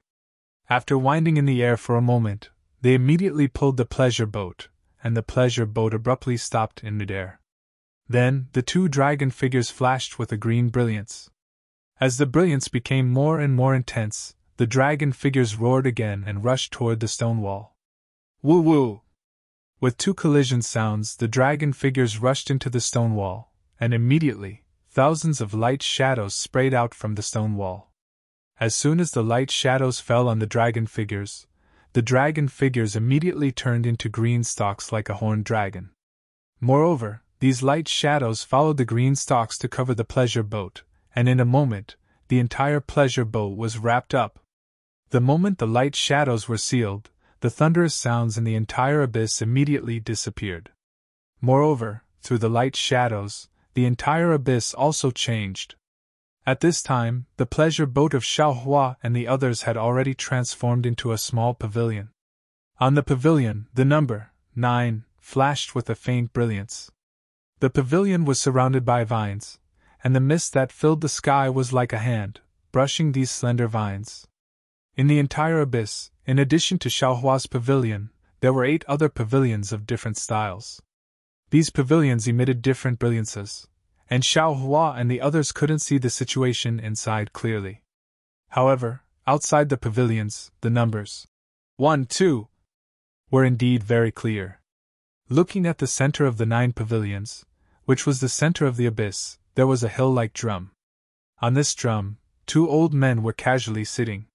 One of them was holding a fist-sized wine jug, and between the 2 of them was a floating chessboard. The 2 of them were drinking wine while playing chess, as if they didn't see the surrounding pavilions. Just as Xiaohua and the others' pavilions appeared, 9 different brilliances of different colors flew out from the 2 old men's bodies, respectively landing on the 9 pavilions. Then, these 9 brilliances slowly expanded until they covered the entire abyss. This brilliance just happened to be like the ground, isolating the entire space from the abyss. Pa! With a crisp sound, a white chess piece that was as translucent as jade landed on the chessboard. The old man who was holding the white chess piece stood up and laughed heartily. Old Ghost Qingyu, you've lost this game. If you want to make a comeback, you'll have to wait until next time. At this moment, Xiaohua suddenly discovered that he could see the chessboard very clearly, as well as the black and white flags on the chessboard. Motherfucker, is there a mistake? Since when did you have chess pieces here? Why didn't I see him just now? Before the white-haired old man could completely stand up, the old man holding the black piece shouted angrily. His finger was pointing at a white piece on the chessboard.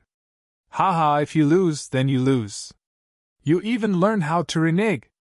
Your chess style is becoming more and more like your character. The white-haired old man waved his hand, and the chessboard turned into fragments and disappeared. I don't have any moral character to begin with. The old man named Qingyu muttered a few words, raised his eyes to look around, and then somewhat unhappily called out. Old Devil Qin, why did only 9 families come this time? Your auction is getting more and more desolate. Hee hee. The old man with the surname Qin rubbed his hands in embarrassment. Today is the Hungry Ghost Festival. Many cultivators don't have time to spare. Moreover, there's an auction at Star Plucking Tower today. That's why there aren't many people here. Forget it, there's not much time left. Let's hurry up and get started. I'm waiting to go back. The old man named Qingyu waved his hand and urged. All right, I'll call the boy over right now. The old man with the surname Qin extended his hand and took out a copper bell the size of a fist from his wide sleeve. As it shook slightly, a handsome young man walked out from the stone wall and bowed in front of the old man. This humble one is Yanxing. Greetings, esteemed master. The old man with the surname Qin put the copper bell into his sleeve and raised his head. His slightly blurry eyes swept across the 9 pavilions. Xiaohua naturally saw the old man's gaze as well. Although they were separated by a great distance, Xiaohua felt that the old man's gaze could penetrate his body and see through him. As for Xiaohua himself, although he released his divine sense, he could only vaguely sense the old man's restrained aura. He couldn't truly grasp the old man's strength. Good heavens, I've finally met an expert. Xiaohua was somewhat speechless. He knew that this old man was at least at the late nascent soul stage, and was definitely not someone he could deal with. After the old man with the surname Qin finished looking through the 9 pavilions, he leisurely said, This old man's surname is Qin and my title is Master 9 Firmaments. I've invited all of you here today because I have a few items to bid on. Of course, some of you already know what these items are, so I don't want to say too much. Everyone will see in a moment. As for the rules of the auction, I won't say too much either. In a moment, the boy under me will explain in detail. In short, I thank all of you for coming tonight. All of you who are able to participate in tonight's auction will receive a token from this old man after the auction is over. If any of you have any problems in the future, you can use the token and the contact information in the token to contact this old man. This old man will do his best to help you. With that, Master 9 Firmaments waved his sleeve and a few wisps of mist rushed out from the bulging area. When the mist dissipated, the old man named Qingyu also disappeared. The youth named Yanxing hastily bowed and saluted. Respectfully sending off, Master. Once the old man disappeared, he stood up and saluted the crowd again. Seniors, this junior is called Yanxing. Today, I have been appointed by Master to serve seniors. Now, Junior will first explain the rules of the auction to seniors. The rules of this auction are slightly different from those of the Copper Pillar State's Star Plucking Pavilion. Aside from the 3 precious items that Master has already informed us of, if there are any other items that seniors wish to bid on, you can name them. If Master has them, he will definitely bid on them. Furthermore, if Master doesn't have them, other seniors can also take them out to bid. However, Junior can also bid on the items that seniors have taken out. Of course, if seniors have items that others won't bid on, you can take them out. Junior will definitely give seniors a satisfactory price. It was unknown whether it was because everyone was reserved or because they were afraid of Master Nine Firmaments, but no one spoke from the 9 pavilions. Xiaohua listened to these rules thoughtfully, and narrowed his eyes as he looked at old monster Jifeng. Ever since he entered this space, he had been communicating with Ao Shuai. It was unknown what they were discussing. However, seeing that the two were somewhat absent-minded and looking outside the pavilion, Xiaohua didn't feel that they were scheming against him. "Brother Xiao, have you heard of this Master Nine Firmaments?" Princess Baihua was currently sitting on a stone bench next to Xiaohua. She propped her arm on the stone table and propped up her cheek. She curiously looked at the 2 old men who had disappeared and whispered, "Their cultivations seem to be very powerful." "Fellow Taoist Xian," Xiaohua said unhappily, "you are the princess of a country. If even you don't know about it, how could this Xiao know?" Princess Baihua stuck out her tongue and said mischievously, "This servant only concentrates on cultivation. These things are usually reported by the servants." Let's hear what the 3 treasures Master Nine Firmaments prepared." Xiaohua nodded. "If they are suitable, you can also bid for some." "Don't." Princess Baihua hurriedly waved her hand. "This servant has already spent all my primeval stones when bidding for the Scarlet Flame War Chariot. Coming to this auction is really to broaden my horizons." Xiaohua didn't believe that a princess of a country didn't have any primeval stones. He only smiled and didn't say anything else. Yanxing stood in the center of the 9 pavilions and waved his hand. The stone wall he came from flashed with a green light and a stone table flew out. At this time, a tray was placed on top of the table. On the tray were several jade eyes. "Seniors, these are jade eyes." Although Yanxing was very calm, his words still revealed a trace of awkwardness. Fortunately, this auction was different from the auction at Star-Plucking Tower. No one mocked him and no one disturbed him, allowing him to continue speaking. "What is recorded inside is the method to make the Thunderbolt battleship, and, unfortunately, although everyone tried their best to maintain their calm, Yanxing's words were too shocking. Some people who didn't hear the information cried out, including Princess Baihua. What? What? These jade eyes contain the method to make the Thunderbolt battleship?" Princess Baihua almost jumped up from the stone stool. Her previous reserved demeanor was nowhere to be seen. Along with Princess Baihua, the other cultivators in the pavilions were also surprised. They all began to ask Yanxing at once. At this time, old monster Jifeng's rat eyes revealed a trace of pride. He smiled and said, "Little girl, this old man was right? You asked Inspector Ao to bring you here? You are really lucky. I just don't know if you have enough primeval stones in your Qianquan bag." Princess Baihua didn't seem to hear old monster Jifeng's voice. She only looked at the jade eyes on the tray in the distance. Her eyes were filled with eagerness. The 2 hands she spoke of had already reached out and snatched the jade eyes. Moreover, she was still muttering, How is this possible? The Thunderbolt battleship is the national weapon of the previous Deqing Kingdom. Ever since the Deqing Kingdom was destroyed, the Thunderbolt battleship became extinct. It can't be found in the entire hidden Immortal continent. How could it appear here? Thunderbolt battleship? Xiaohua raised his eyebrows. Although he had never heard of the Thunderbolt battleship before, it seemed to be somewhat similar to his Thunder battleship. Thinking for a moment, Xiaohua smiled and said, "Immortal friend Xian, is this Thunderbolt battleship so famous?" "Brother Xiao, you don't know." Princess Baihua reluctantly withdrew her gaze from the jade eyes and sat down. She smiled and said, "This Thunderbolt battleship is more than just famous. It is extremely famous. It is the greatest weapon in the hidden Immortal continent. Every country wants to have it. -11.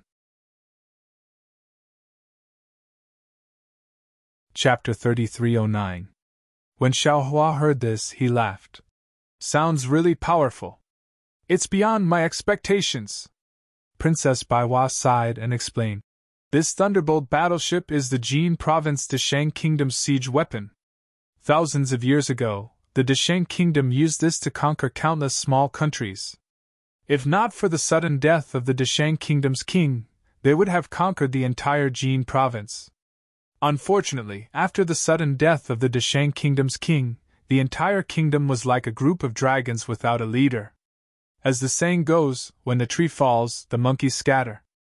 In one night, the kingdom actually split into more than 10 countries. However, none of the kings of these countries actually knew how to make the Thunderbolt battleship. When all of their Thunderbolt battleships were used up, the hidden Immortal continent never saw another Thunderbolt battleship again. Oh, Xiaohua nodded slightly and asked again. Between the Thunderbolt battleship and the Scarlet Flame War Chariot, which one is stronger? Princess Baiwa smiled bitterly. I'm afraid there's nothing to compare them. They have different uses.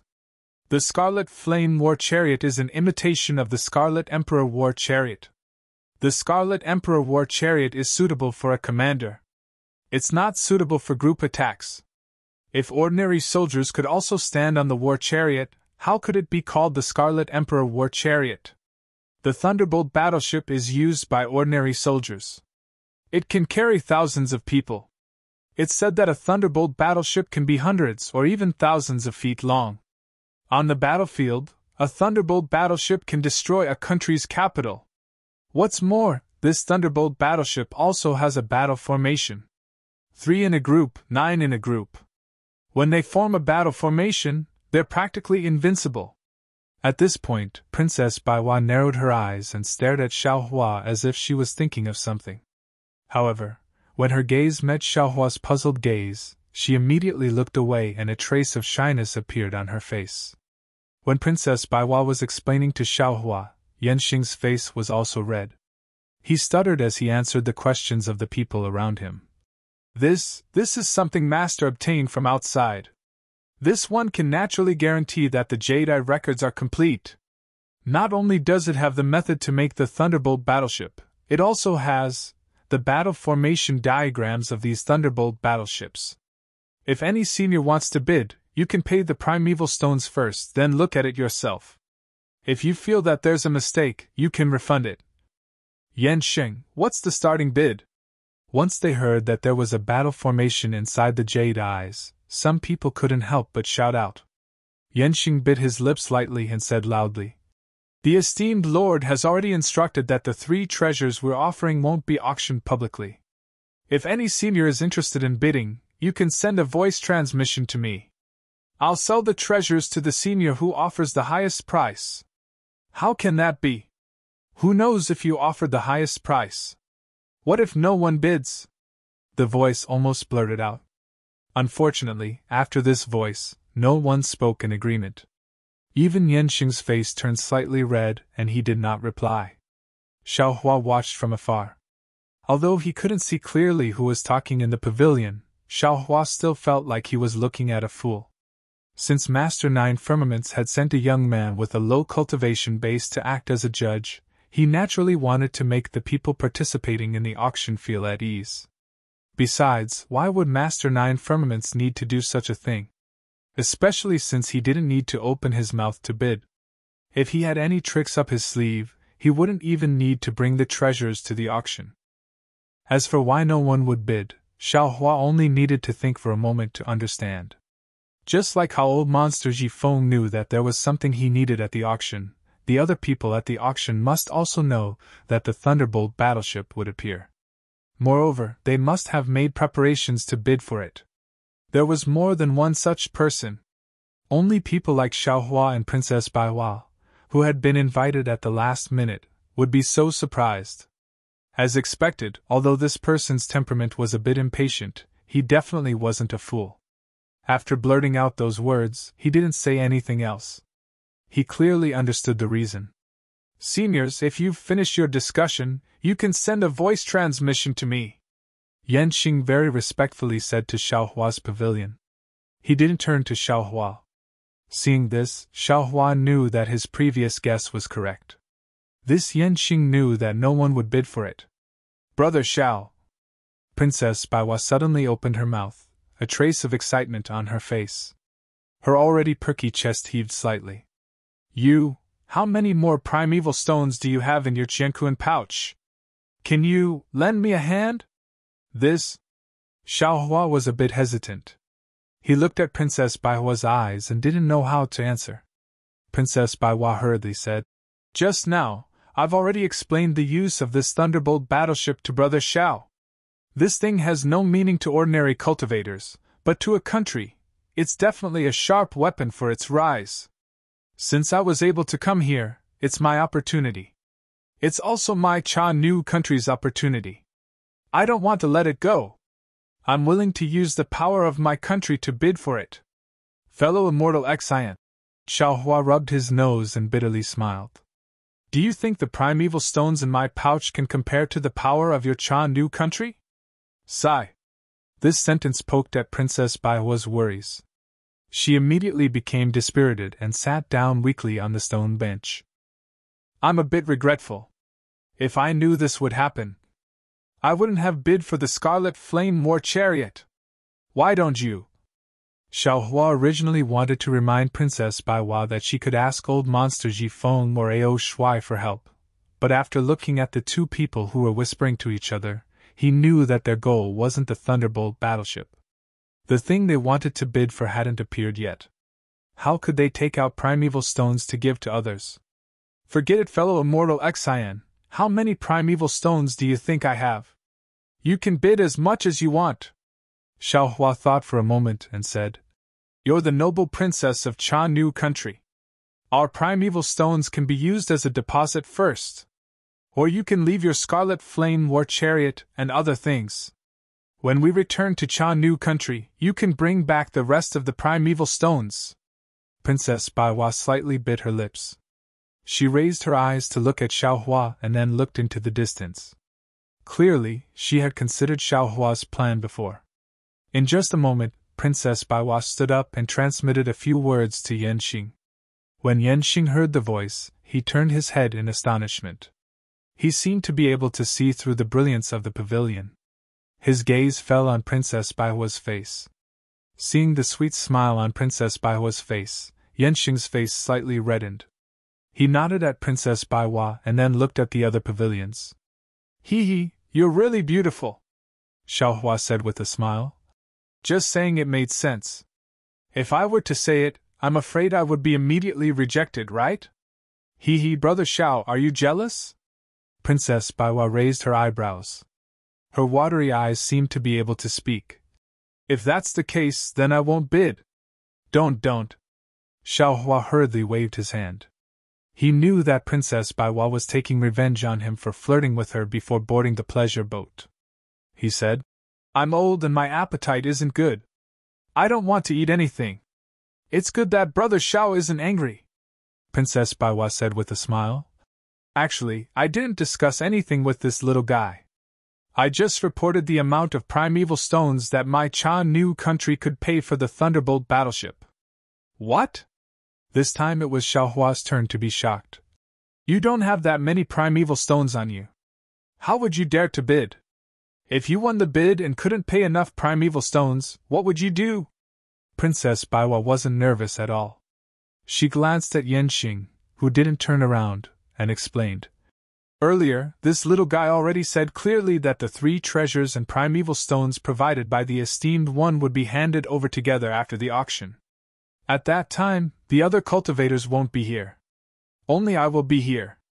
If he doesn't give the Thunderbolt battleship to me, who else can he give it to? Besides, I don't have that many primeval stones on me, but my Cha Nu country does. They only need to send a disciple to follow me. Once we arrive at Cha Nu country, they will immediately receive the primeval stones. Why wouldn't they be willing? Xiaohua didn't expect Princess Baihua to be so bold. He shook his head with a bitter smile and said, Both sides have already bid. Let's wait and see. I hope fellow Immortal Xian can get what she wants. AI, not necessarily. Princess Baihua also smiled bitterly. I think that those who can come here to bid for the Thunderbolt battleship must be the nobles of several countries. I may not be able to get what I want. This is the real reason why I dared to bid. Sure enough, after the time it takes to drink a cup of tea, Yenshing raised his voice and said, Seniors, this junior obtained the number of primeval stones bid by 4 seniors. Among them, the senior in pavilion number 3 bid the highest. The secret method to make the Thunderbolt battleship will be obtained by number 3. As he spoke, the stone table that was floating in midair suddenly rotated and flew towards one of the pavilions. After it abruptly entered the pavilion, Yenshing smiled and said, Elder, please check the authenticity of this item. If you feel that the jade eye is a fake, please return it to this younger generation. If you think the jade eye is the real deal, please leave behind the primeval stones that senior just bid for before you leave. A faint voice came from the pavilion. Although it was very soft, it was filled with majesty. There was an unquestionable feeling. Whoosh! When Princess Baiwa heard this sound, her face immediately turned pale as if there was no blood in it. Her eyes stared at the stone table that flew into the pavilion. After the stone table flew into the pavilion, it flew out again. Only after the time it takes to drink a cup of tea did color return to her snow-white face. Xiaohua was also very curious. He didn't know who bid more than Princess Baiwa, so he also looked at the pavilion and didn't notice Princess Baihua's abnormality. All right, seniors, the Thunderbolt battleship has been bid. Yenshing didn't miss the opportunity to raise his voice. Next, the seniors in pavilion number 1 can exercise their right to bid. If there are any treasures or things you need, you can ask for them. If junior can help senior, I will definitely help senior. -11. Chapter 33:10. Okay. Not waiting for Yenshing's voice to land, a voice from the number 1 pavilion facing Xiaohua shouted. This old man has a set of wooden ox-horse refining techniques. Whoever is interested can bid. Wooden ox-horse?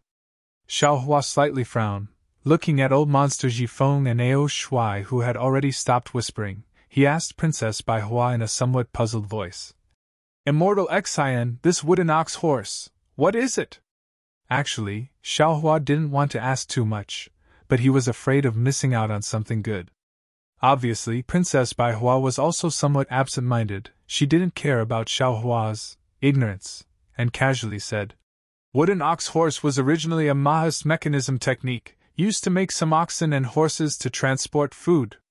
Later on, after some development, it could make wooden puppets to transport food, and even make puppets to fight. This number 1 pavilion seemed to have bid for the Thunderbolt battleship before. I'm afraid he was also the ruler of a country. This wooden ox-horse should be of a higher level. It can be used to make puppets. Of course, he definitely wouldn't take out the highest level puppets to bid. Oh, so it's a puppet technique.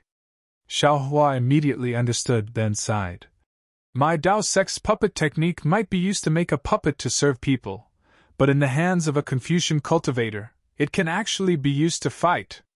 Although this wooden ox-horse only has puppets, it's still useful for a small country. Sure enough, as soon as Xiaohua finished talking to himself, someone immediately started bidding, and there were actually 2 people bidding. Since there were 2 people, this bidding became interesting. The 2 sides kept increasing the price. No one was willing to give way, until finally, Yenshing could only open his mouth and say, 2 seniors, this junior has already explained the rules, the bidding can't be too long. This is the last bidding, the 2 seniors can each give the price to this senior. If possible, you can hand over the primeval stones now. Okay. Seeing that they couldn't take advantage of the situation, the 2 bidding cultivators agreed, and transmitted their voices to the cultivators in the number 1 pavilion. Immediately, several jade eyes flew out of the number 1 pavilion. From the other pavilion, a Qiankun bag flew out. The second bidding was over. Immediately after, another cultivator coughed and said, This old man wants the formation diagram of the 9 heavens raging fire formation. Does anyone have it?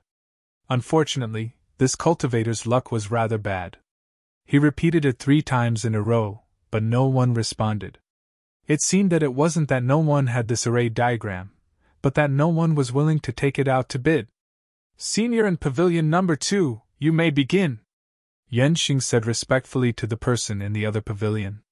This old man has a young profound cry beast and a secret technique to refine soul-splitting technique. If any of you are interested, you can send a message to this old man," a sharp voice said from the second pavilion. "See, a secret technique to refine the soul clone." When Xiaohua heard this, he couldn't help but become interested. However, he didn't know if this refined avatar was the same as his split avatar. After thinking for a moment, he asked Old Monster Jifeng, "Old Monster Jifeng, what is this profound cry beast? Why does it sound so unfamiliar to me?" The profound cry beast is a unique demon of the 1,000 demon sacred realms Copper Demon Ridge. Old Monster Jifeng looked at Xiaohua and explained, "Although this Copper Demon Ridge isn't the deepest part of the 1,000 demon sacred realm, it is still a bit far from the North Sea. Very few of you humans can reach it. Therefore, it is normal that you have never heard of the profound cry beast. This profound cry beast has rough skin and thick flesh since young. An adult profound cry beast is not afraid of ordinary imperial flying swords. If it is refined a little, it is even more powerful than a high-level defensive imperial flying sword. As for this cultivator's profound cry beast cub, I'm afraid its intelligence has already been controlled by the cultivator.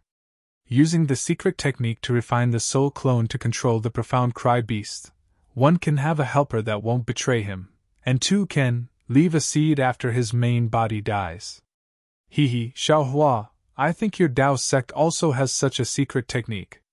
If you are willing, you can bid for this profound cry beast, and especially the secret technique to refine the soul clone. It may be useful in the future.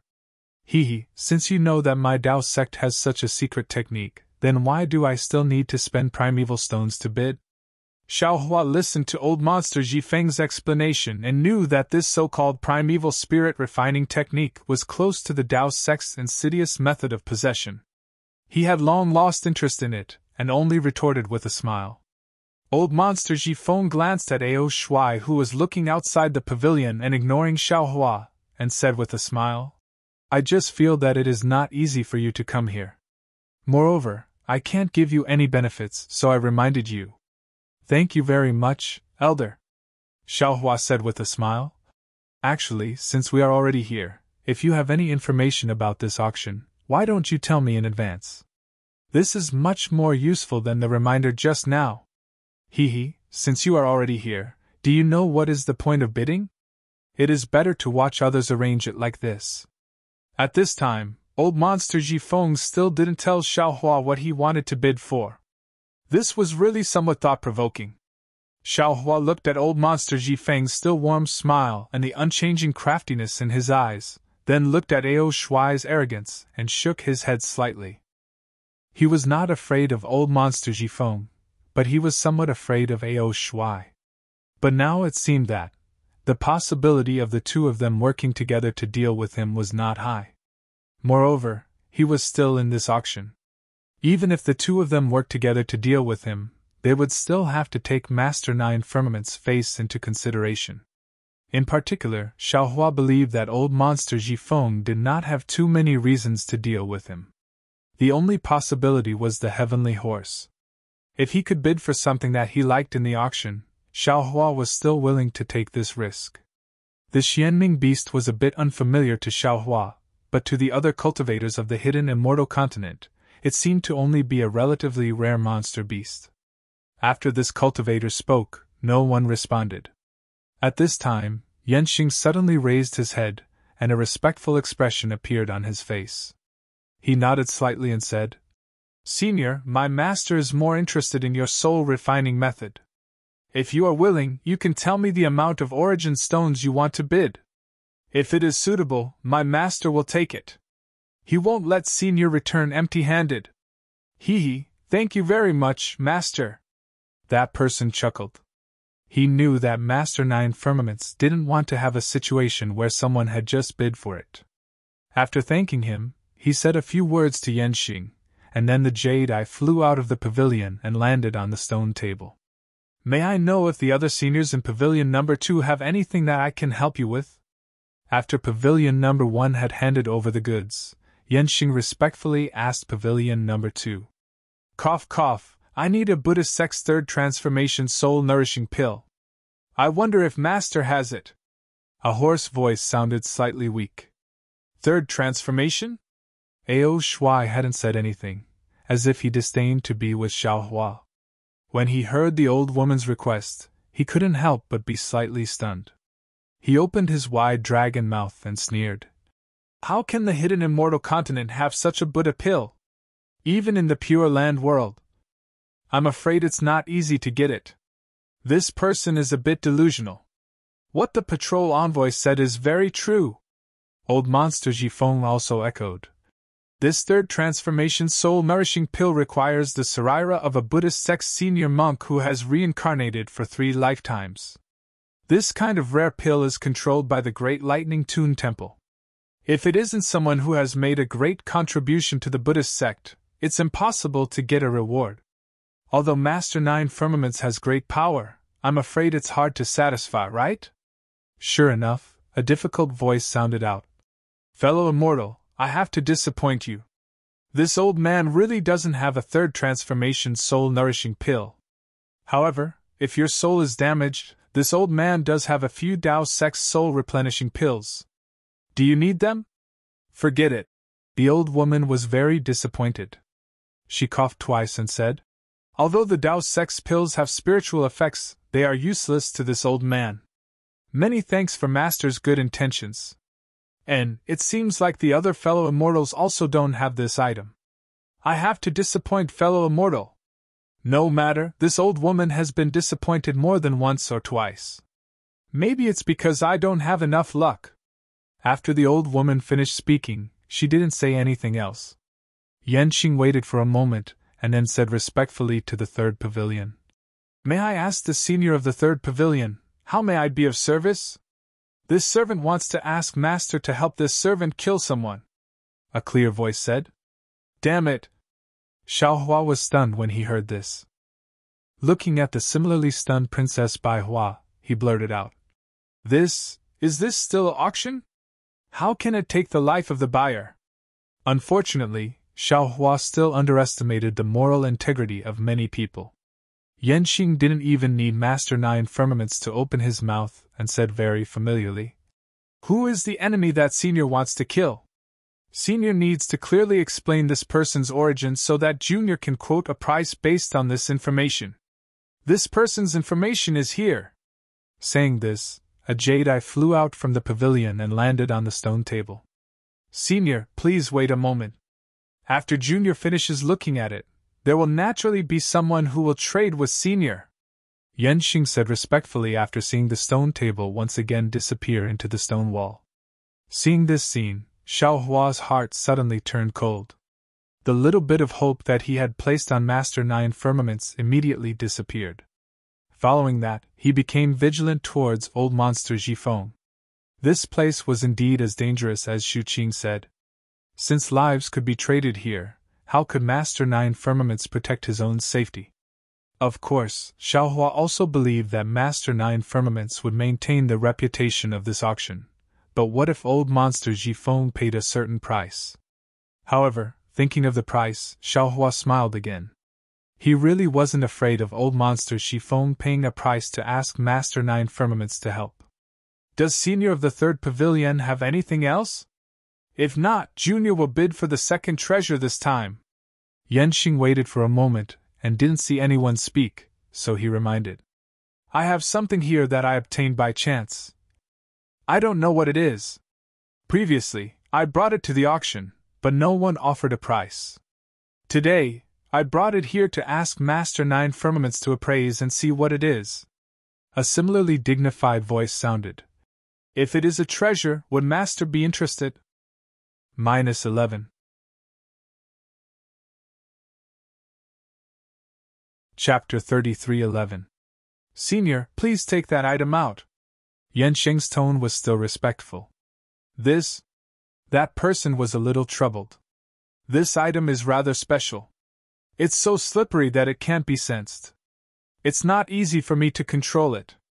Little friend, please come to the pavilion and take it. All right. Yanqing heard and was about to walk along the light under his feet. However, that person's voice rang out again. Little friend Yenxing, if you don't have a special container, this item can't be held by hand. It doesn't have a specific shape. Little friend, please take a special container from the esteemed lord first. Oh? Yenxing was stunned. He asked curiously, Senior, how did you take it? Can't you just give it to this junior together with the container? Ah? Yes. That person seemed to have come to a realization. Almost everyone could see that person holding his forehead with one hand. Ha! Almost everyone laughed. The only one who didn't laugh was Xiaohua. Previously, when Xiaohua heard that this item was slippery and couldn't be sensed with his origin sense, his heart was moved. Why did this item sound like exquisite gold? Even if it wasn't exquisite gold, it probably wasn't an item of the 5 elements. Xiaohua couldn't help but be interested. When he heard that this item didn't have a shape, his heart skipped a beat. His eyes were filled with eagerness. He turned a blind eye to that person's embarrassment of not having much common sense. If that's the case, then there's no need for little friend to come over. That person came to a realization and immediately flew out a small green gourd from the 3rd pavilion. Like before, it landed on the stone table and disappeared into the stone wall along with the stone table. It was only for a moment. However, in this moment, Xiaohua was like an ant on a hot pan. He was anxious and uncertain. He was afraid that Yenxing's words would kill his hopes of bidding for this item. Princess Baihua was also somewhat absent-minded. It seemed that after she heard that voice, she had been restless. Therefore, she didn't notice Xiaohua's abnormal state. After a moment, on the stone wall that Xiaohua was staring at, a light flashed, and the stone table appeared. The small green gourd was still on top of it. Xiaohua couldn't help but sigh in relief.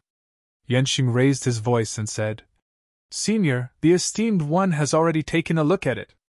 This item is a material that the Taoist sect uses to refine equipment. As for what it is, even the esteemed one isn't sure. However, he was certain that this item was not within the 5 elements, so it would not be easy to refine this so-called magic tool. However, if he could successfully refine it, then it would definitely be an extremely amazing magic tool. I'm very sorry, but this item is of no use to Venerable Master.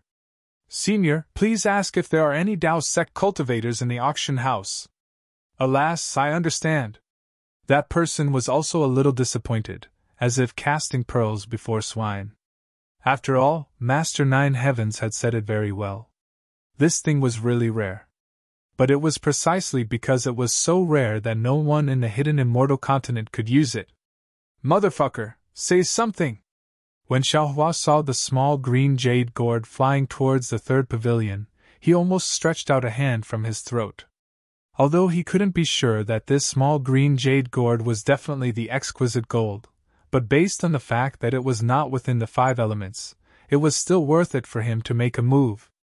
But the problem was, if that person didn't say anything and he rashly bid, it would definitely attract the attention of others. Perhaps he would have to pay a lot of primeval stones to obtain this exquisite gold.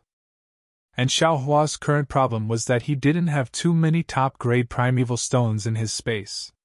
It was very clear that that person didn't know that Xiaohua was fervently wanting it. There were a total of 9 pavilions, and each pavilion only had 2 or 3 people. Today, the Tao sect was in decline. How could there be someone among the dozen or so people in this auction who needed this rare item that ordinary Tao sect cultivators couldn't use? That person had already given up. Seeing that the small green jade gourd was about to land in the 3rd pavilion, Xiaohua could only take the initiative to attack. Fellow Immortal, where did you get this small green jade gourd? How many things can it hold? Oh? The person in the 3rd pavilion was clearly startled, as if he didn't understand Xiaohua's meaning. This item was obtained by myself. Speaking up to here, that person suddenly came to a realization and said with some embarrassment and anger, I didn't come to bid for this green jade gourd. Why are you asking this? Hee, fellow Immortal, don't be angry, Xiaohua said with a smile. I know you're bidding for that rare item that's not within the 5 elements. But I just happen to need something that can hold liquids. Imperial equipment, and I need to hold a lot of them. So I wanted to ask if fellow Immortal could part with it? Of course, if fellow Immortal is willing, I'm willing to pay a high price. Hee, you really have good taste. That person was somewhat proud. Although my green jade gourd can't compare to the pure water bottle that I took from Liao Jianshui in the Longevity Town, it can still hold half of Liao Jianshui. Ah? In an instant, Xiaohua seemed to have been petrified, almost standing there in a daze. He didn't think that the matter of him revealing the pure water bottle on Liao Jianshui would be known by others so quickly. Then, Xiaohua's eyes turned, and he probed. Fellow Immortal, what do you mean? I don't quite understand. Seems like you're really not a Buddhist monk. That person wasn't as reckless as Xiaohua had imagined.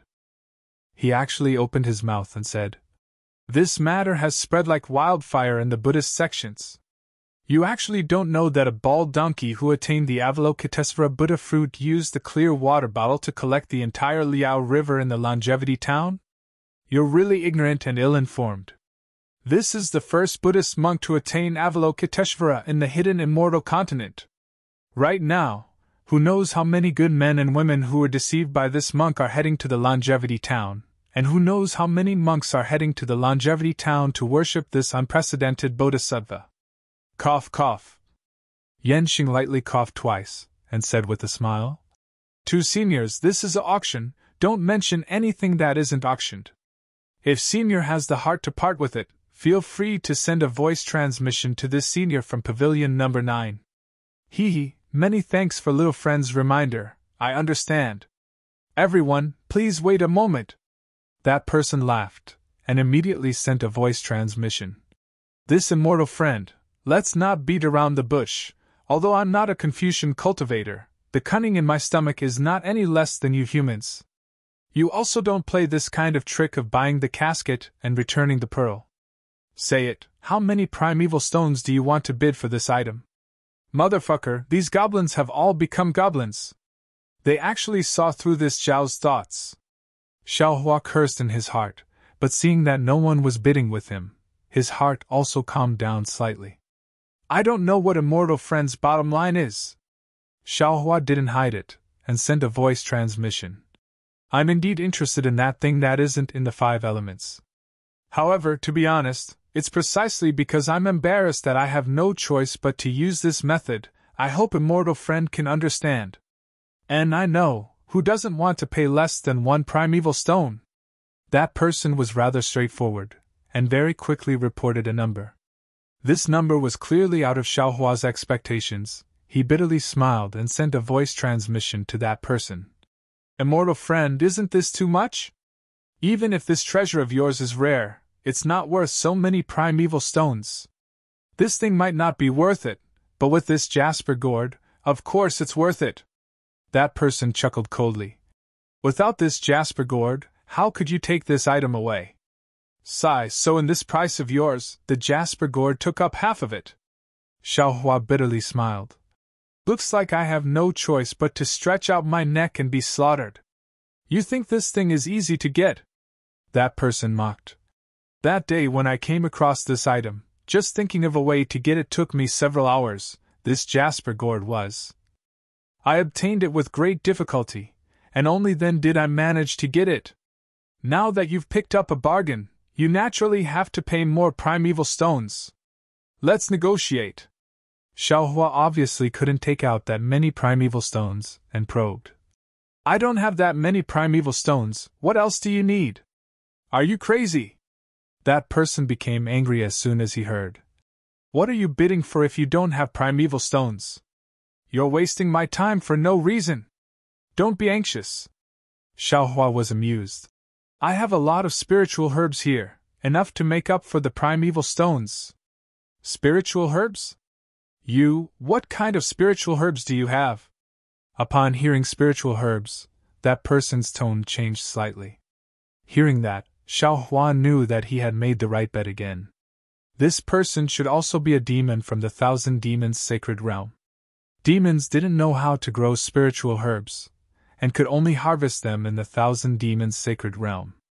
With so many demons and spiritual herbs were naturally popular in the eyes of demons. What do you want? This time, it was Xiaohua's turn to take the initiative. Let's not waste time. After you say it, let's quickly settle the deal. Don't make Master Nine Heavens unhappy. All right. Hearing Master Nine Heavens' name, that person's heart tightened, and he hurriedly told him the spiritual herbs he wanted and the amount. Xiaohua calculated in his heart. The price was about the same as Zhai Xinglu's, so he didn't lose out. Thus, he transmitted his voice. Fellow Immortal, to tell you the truth, I do have these spiritual herbs, but I want to see if there are better things later, so I can only use half of the spiritual herbs to exchange for that thing of yours. What do you think? Hearing that person was silent for a moment, then transmitted his voice again. To tell you the truth, using half of the spiritual herbs to exchange for this thing is a big bargain for you. I originally didn't intend to trade with you. Furthermore, you definitely have the means to keep this item. That's why you caught my faulty wording just now. If you take the jasper gourd, keep this item first, and then only give me half of the spiritual herbs, even if I'm not satisfied, I'll still have to swallow my pride and swallow my pride. After all, taking the thing first and then paying the primeval stones is the rule set by Master Nine Heavens. I have no choice but to follow. However, seeing that you are indeed honest and said this before the trade, I will reluctantly trade with you. Many thanks, fellow Immortal. Xiaohua smiled, then transmitted his voice again. Actually, fellow Immortal didn't lose out much. This thing, to tell you the truth, it's of little value. I took it and wanted to try out a new refining method. Oh, you know how to refine? Are you a Taoist cultivator? That person's tone revealed a kind of ecstasy. -11. Chapter 33:12.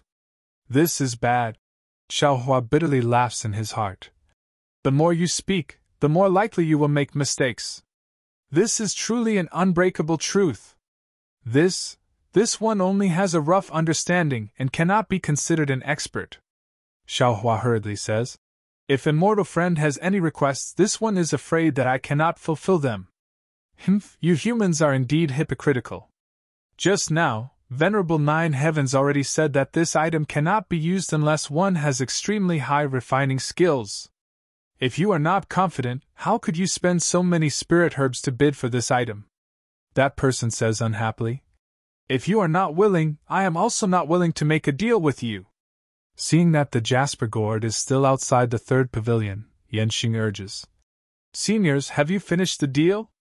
Xiaohua helplessly sends a voice transmission. All right. But I wonder what Immortal Friend wants this one to refine. This item is rather troublesome. This one has yet to collect all the materials. That person does not hide and says, this one will give you an address. 3 years later you can come here. If this one is able to collect all the materials, I will ask you to refine it. Oh, right, what is your name? Don't let this one not find you when the time comes. Dao Sex Xiaohua. Xiaohua does not hide and says, all right, you can also take this jasper gourd. Consider it the down payment for this one's request. That person does not say his name. His jade eyes fall on the stone table, and the table immediately flies in front of Xiaohua. Seeing Xiaohua bid, Princess Baihua calms down the chaos in her heart and looks at Xiaohua strangely. After Xiaohua receives the jasper gourd, he takes out a small qianquan bag and places it on the stone table. Only then does she say in a low voice, Brother Xiao, why are you bidding for this strange item? This time, Xiaohua does not say anything about refining anymore. He says with a smile, there are not many things from the Tao sect in this auction. It is not easy to meet one, how can I not bid? Princess Baihua only glances at Xiaohua and does not ask any more. It seems like she does not believe what Xiaohua said too much. All right, seniors, let's start bidding for the second treasure of this auction. When Yanxing saw the stone table fly into the third pavilion, he immediately said, this item is one of the 10 great imperial equipment. I won't introduce it any further. Seniors, please bid for it. Although Yanxing didn't mention the name of the 10 great imperial artifacts, Xiaohua already realized that Venerable Nine Heavens had arranged 9 pavilions. The first 3 pavilions were for the first treasure, the middle 3 pavilions were for the second treasure, and the last 3 pavilions were for the third treasure. Old monster Jifeng, an old monster of the Thousand Devils Sacred Realm, would definitely not be interested in the 10 great imperial artifacts, and the 3 pavilions that were interested in the 10 great imperial artifacts already knew the name of the imperial artifact. Xiaohua also didn't care about the imperial equipment. He just sat there quietly as his mind entered the space. Inside the space, Xiaohua waved his hand, and the jade gourd appeared in his hand.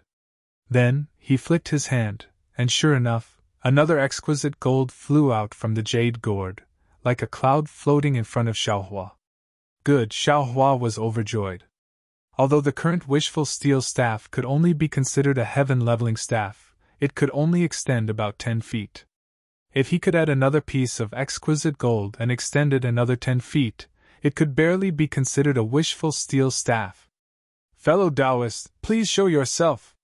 Xiaohua smiled and called out to tracing light in the sky.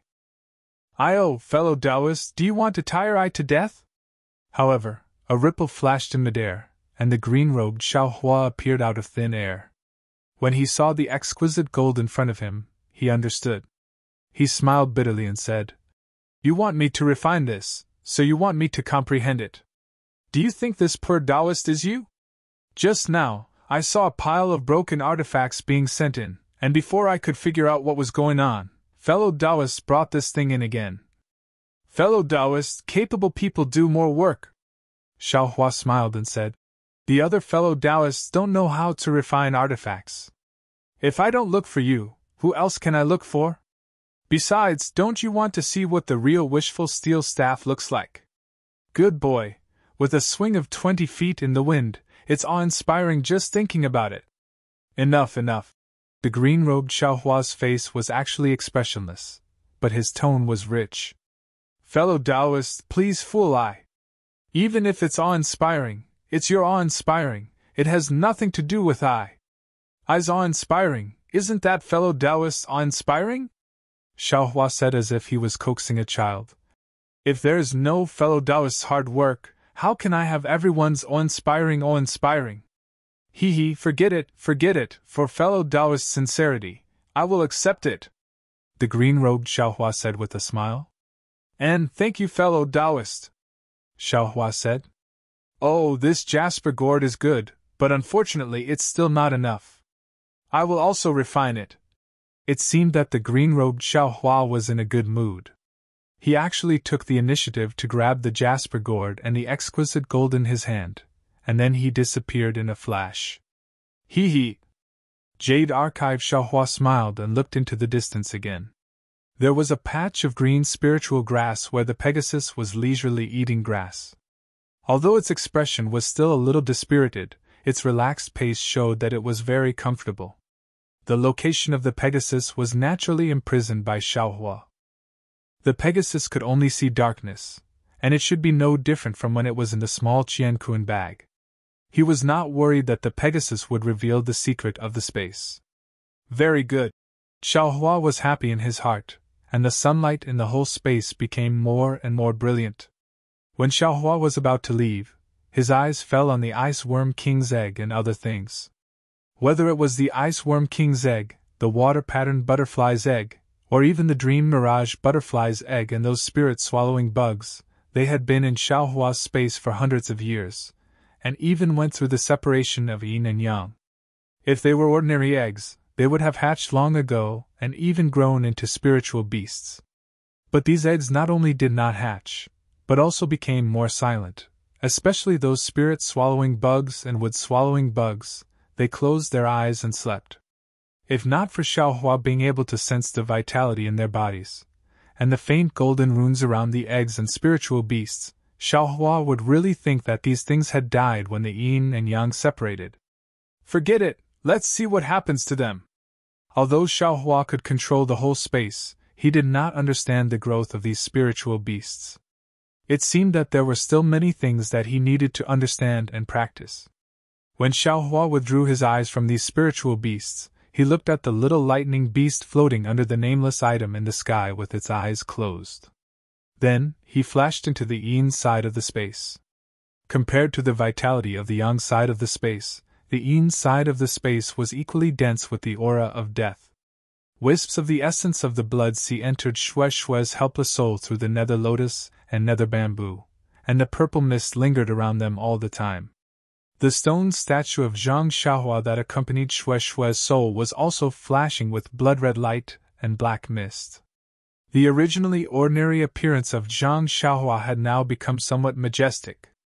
Countless blood-red lights penetrated into the stone statue from the nether lotus-like gossamer, and countless black threads flashed out from the banner of Qiyu, fusing with the blood-red lights. Even the wisps of purple mist that only Xiaohua could see were entering the stone statue's body through the blood-red lights. Sigh!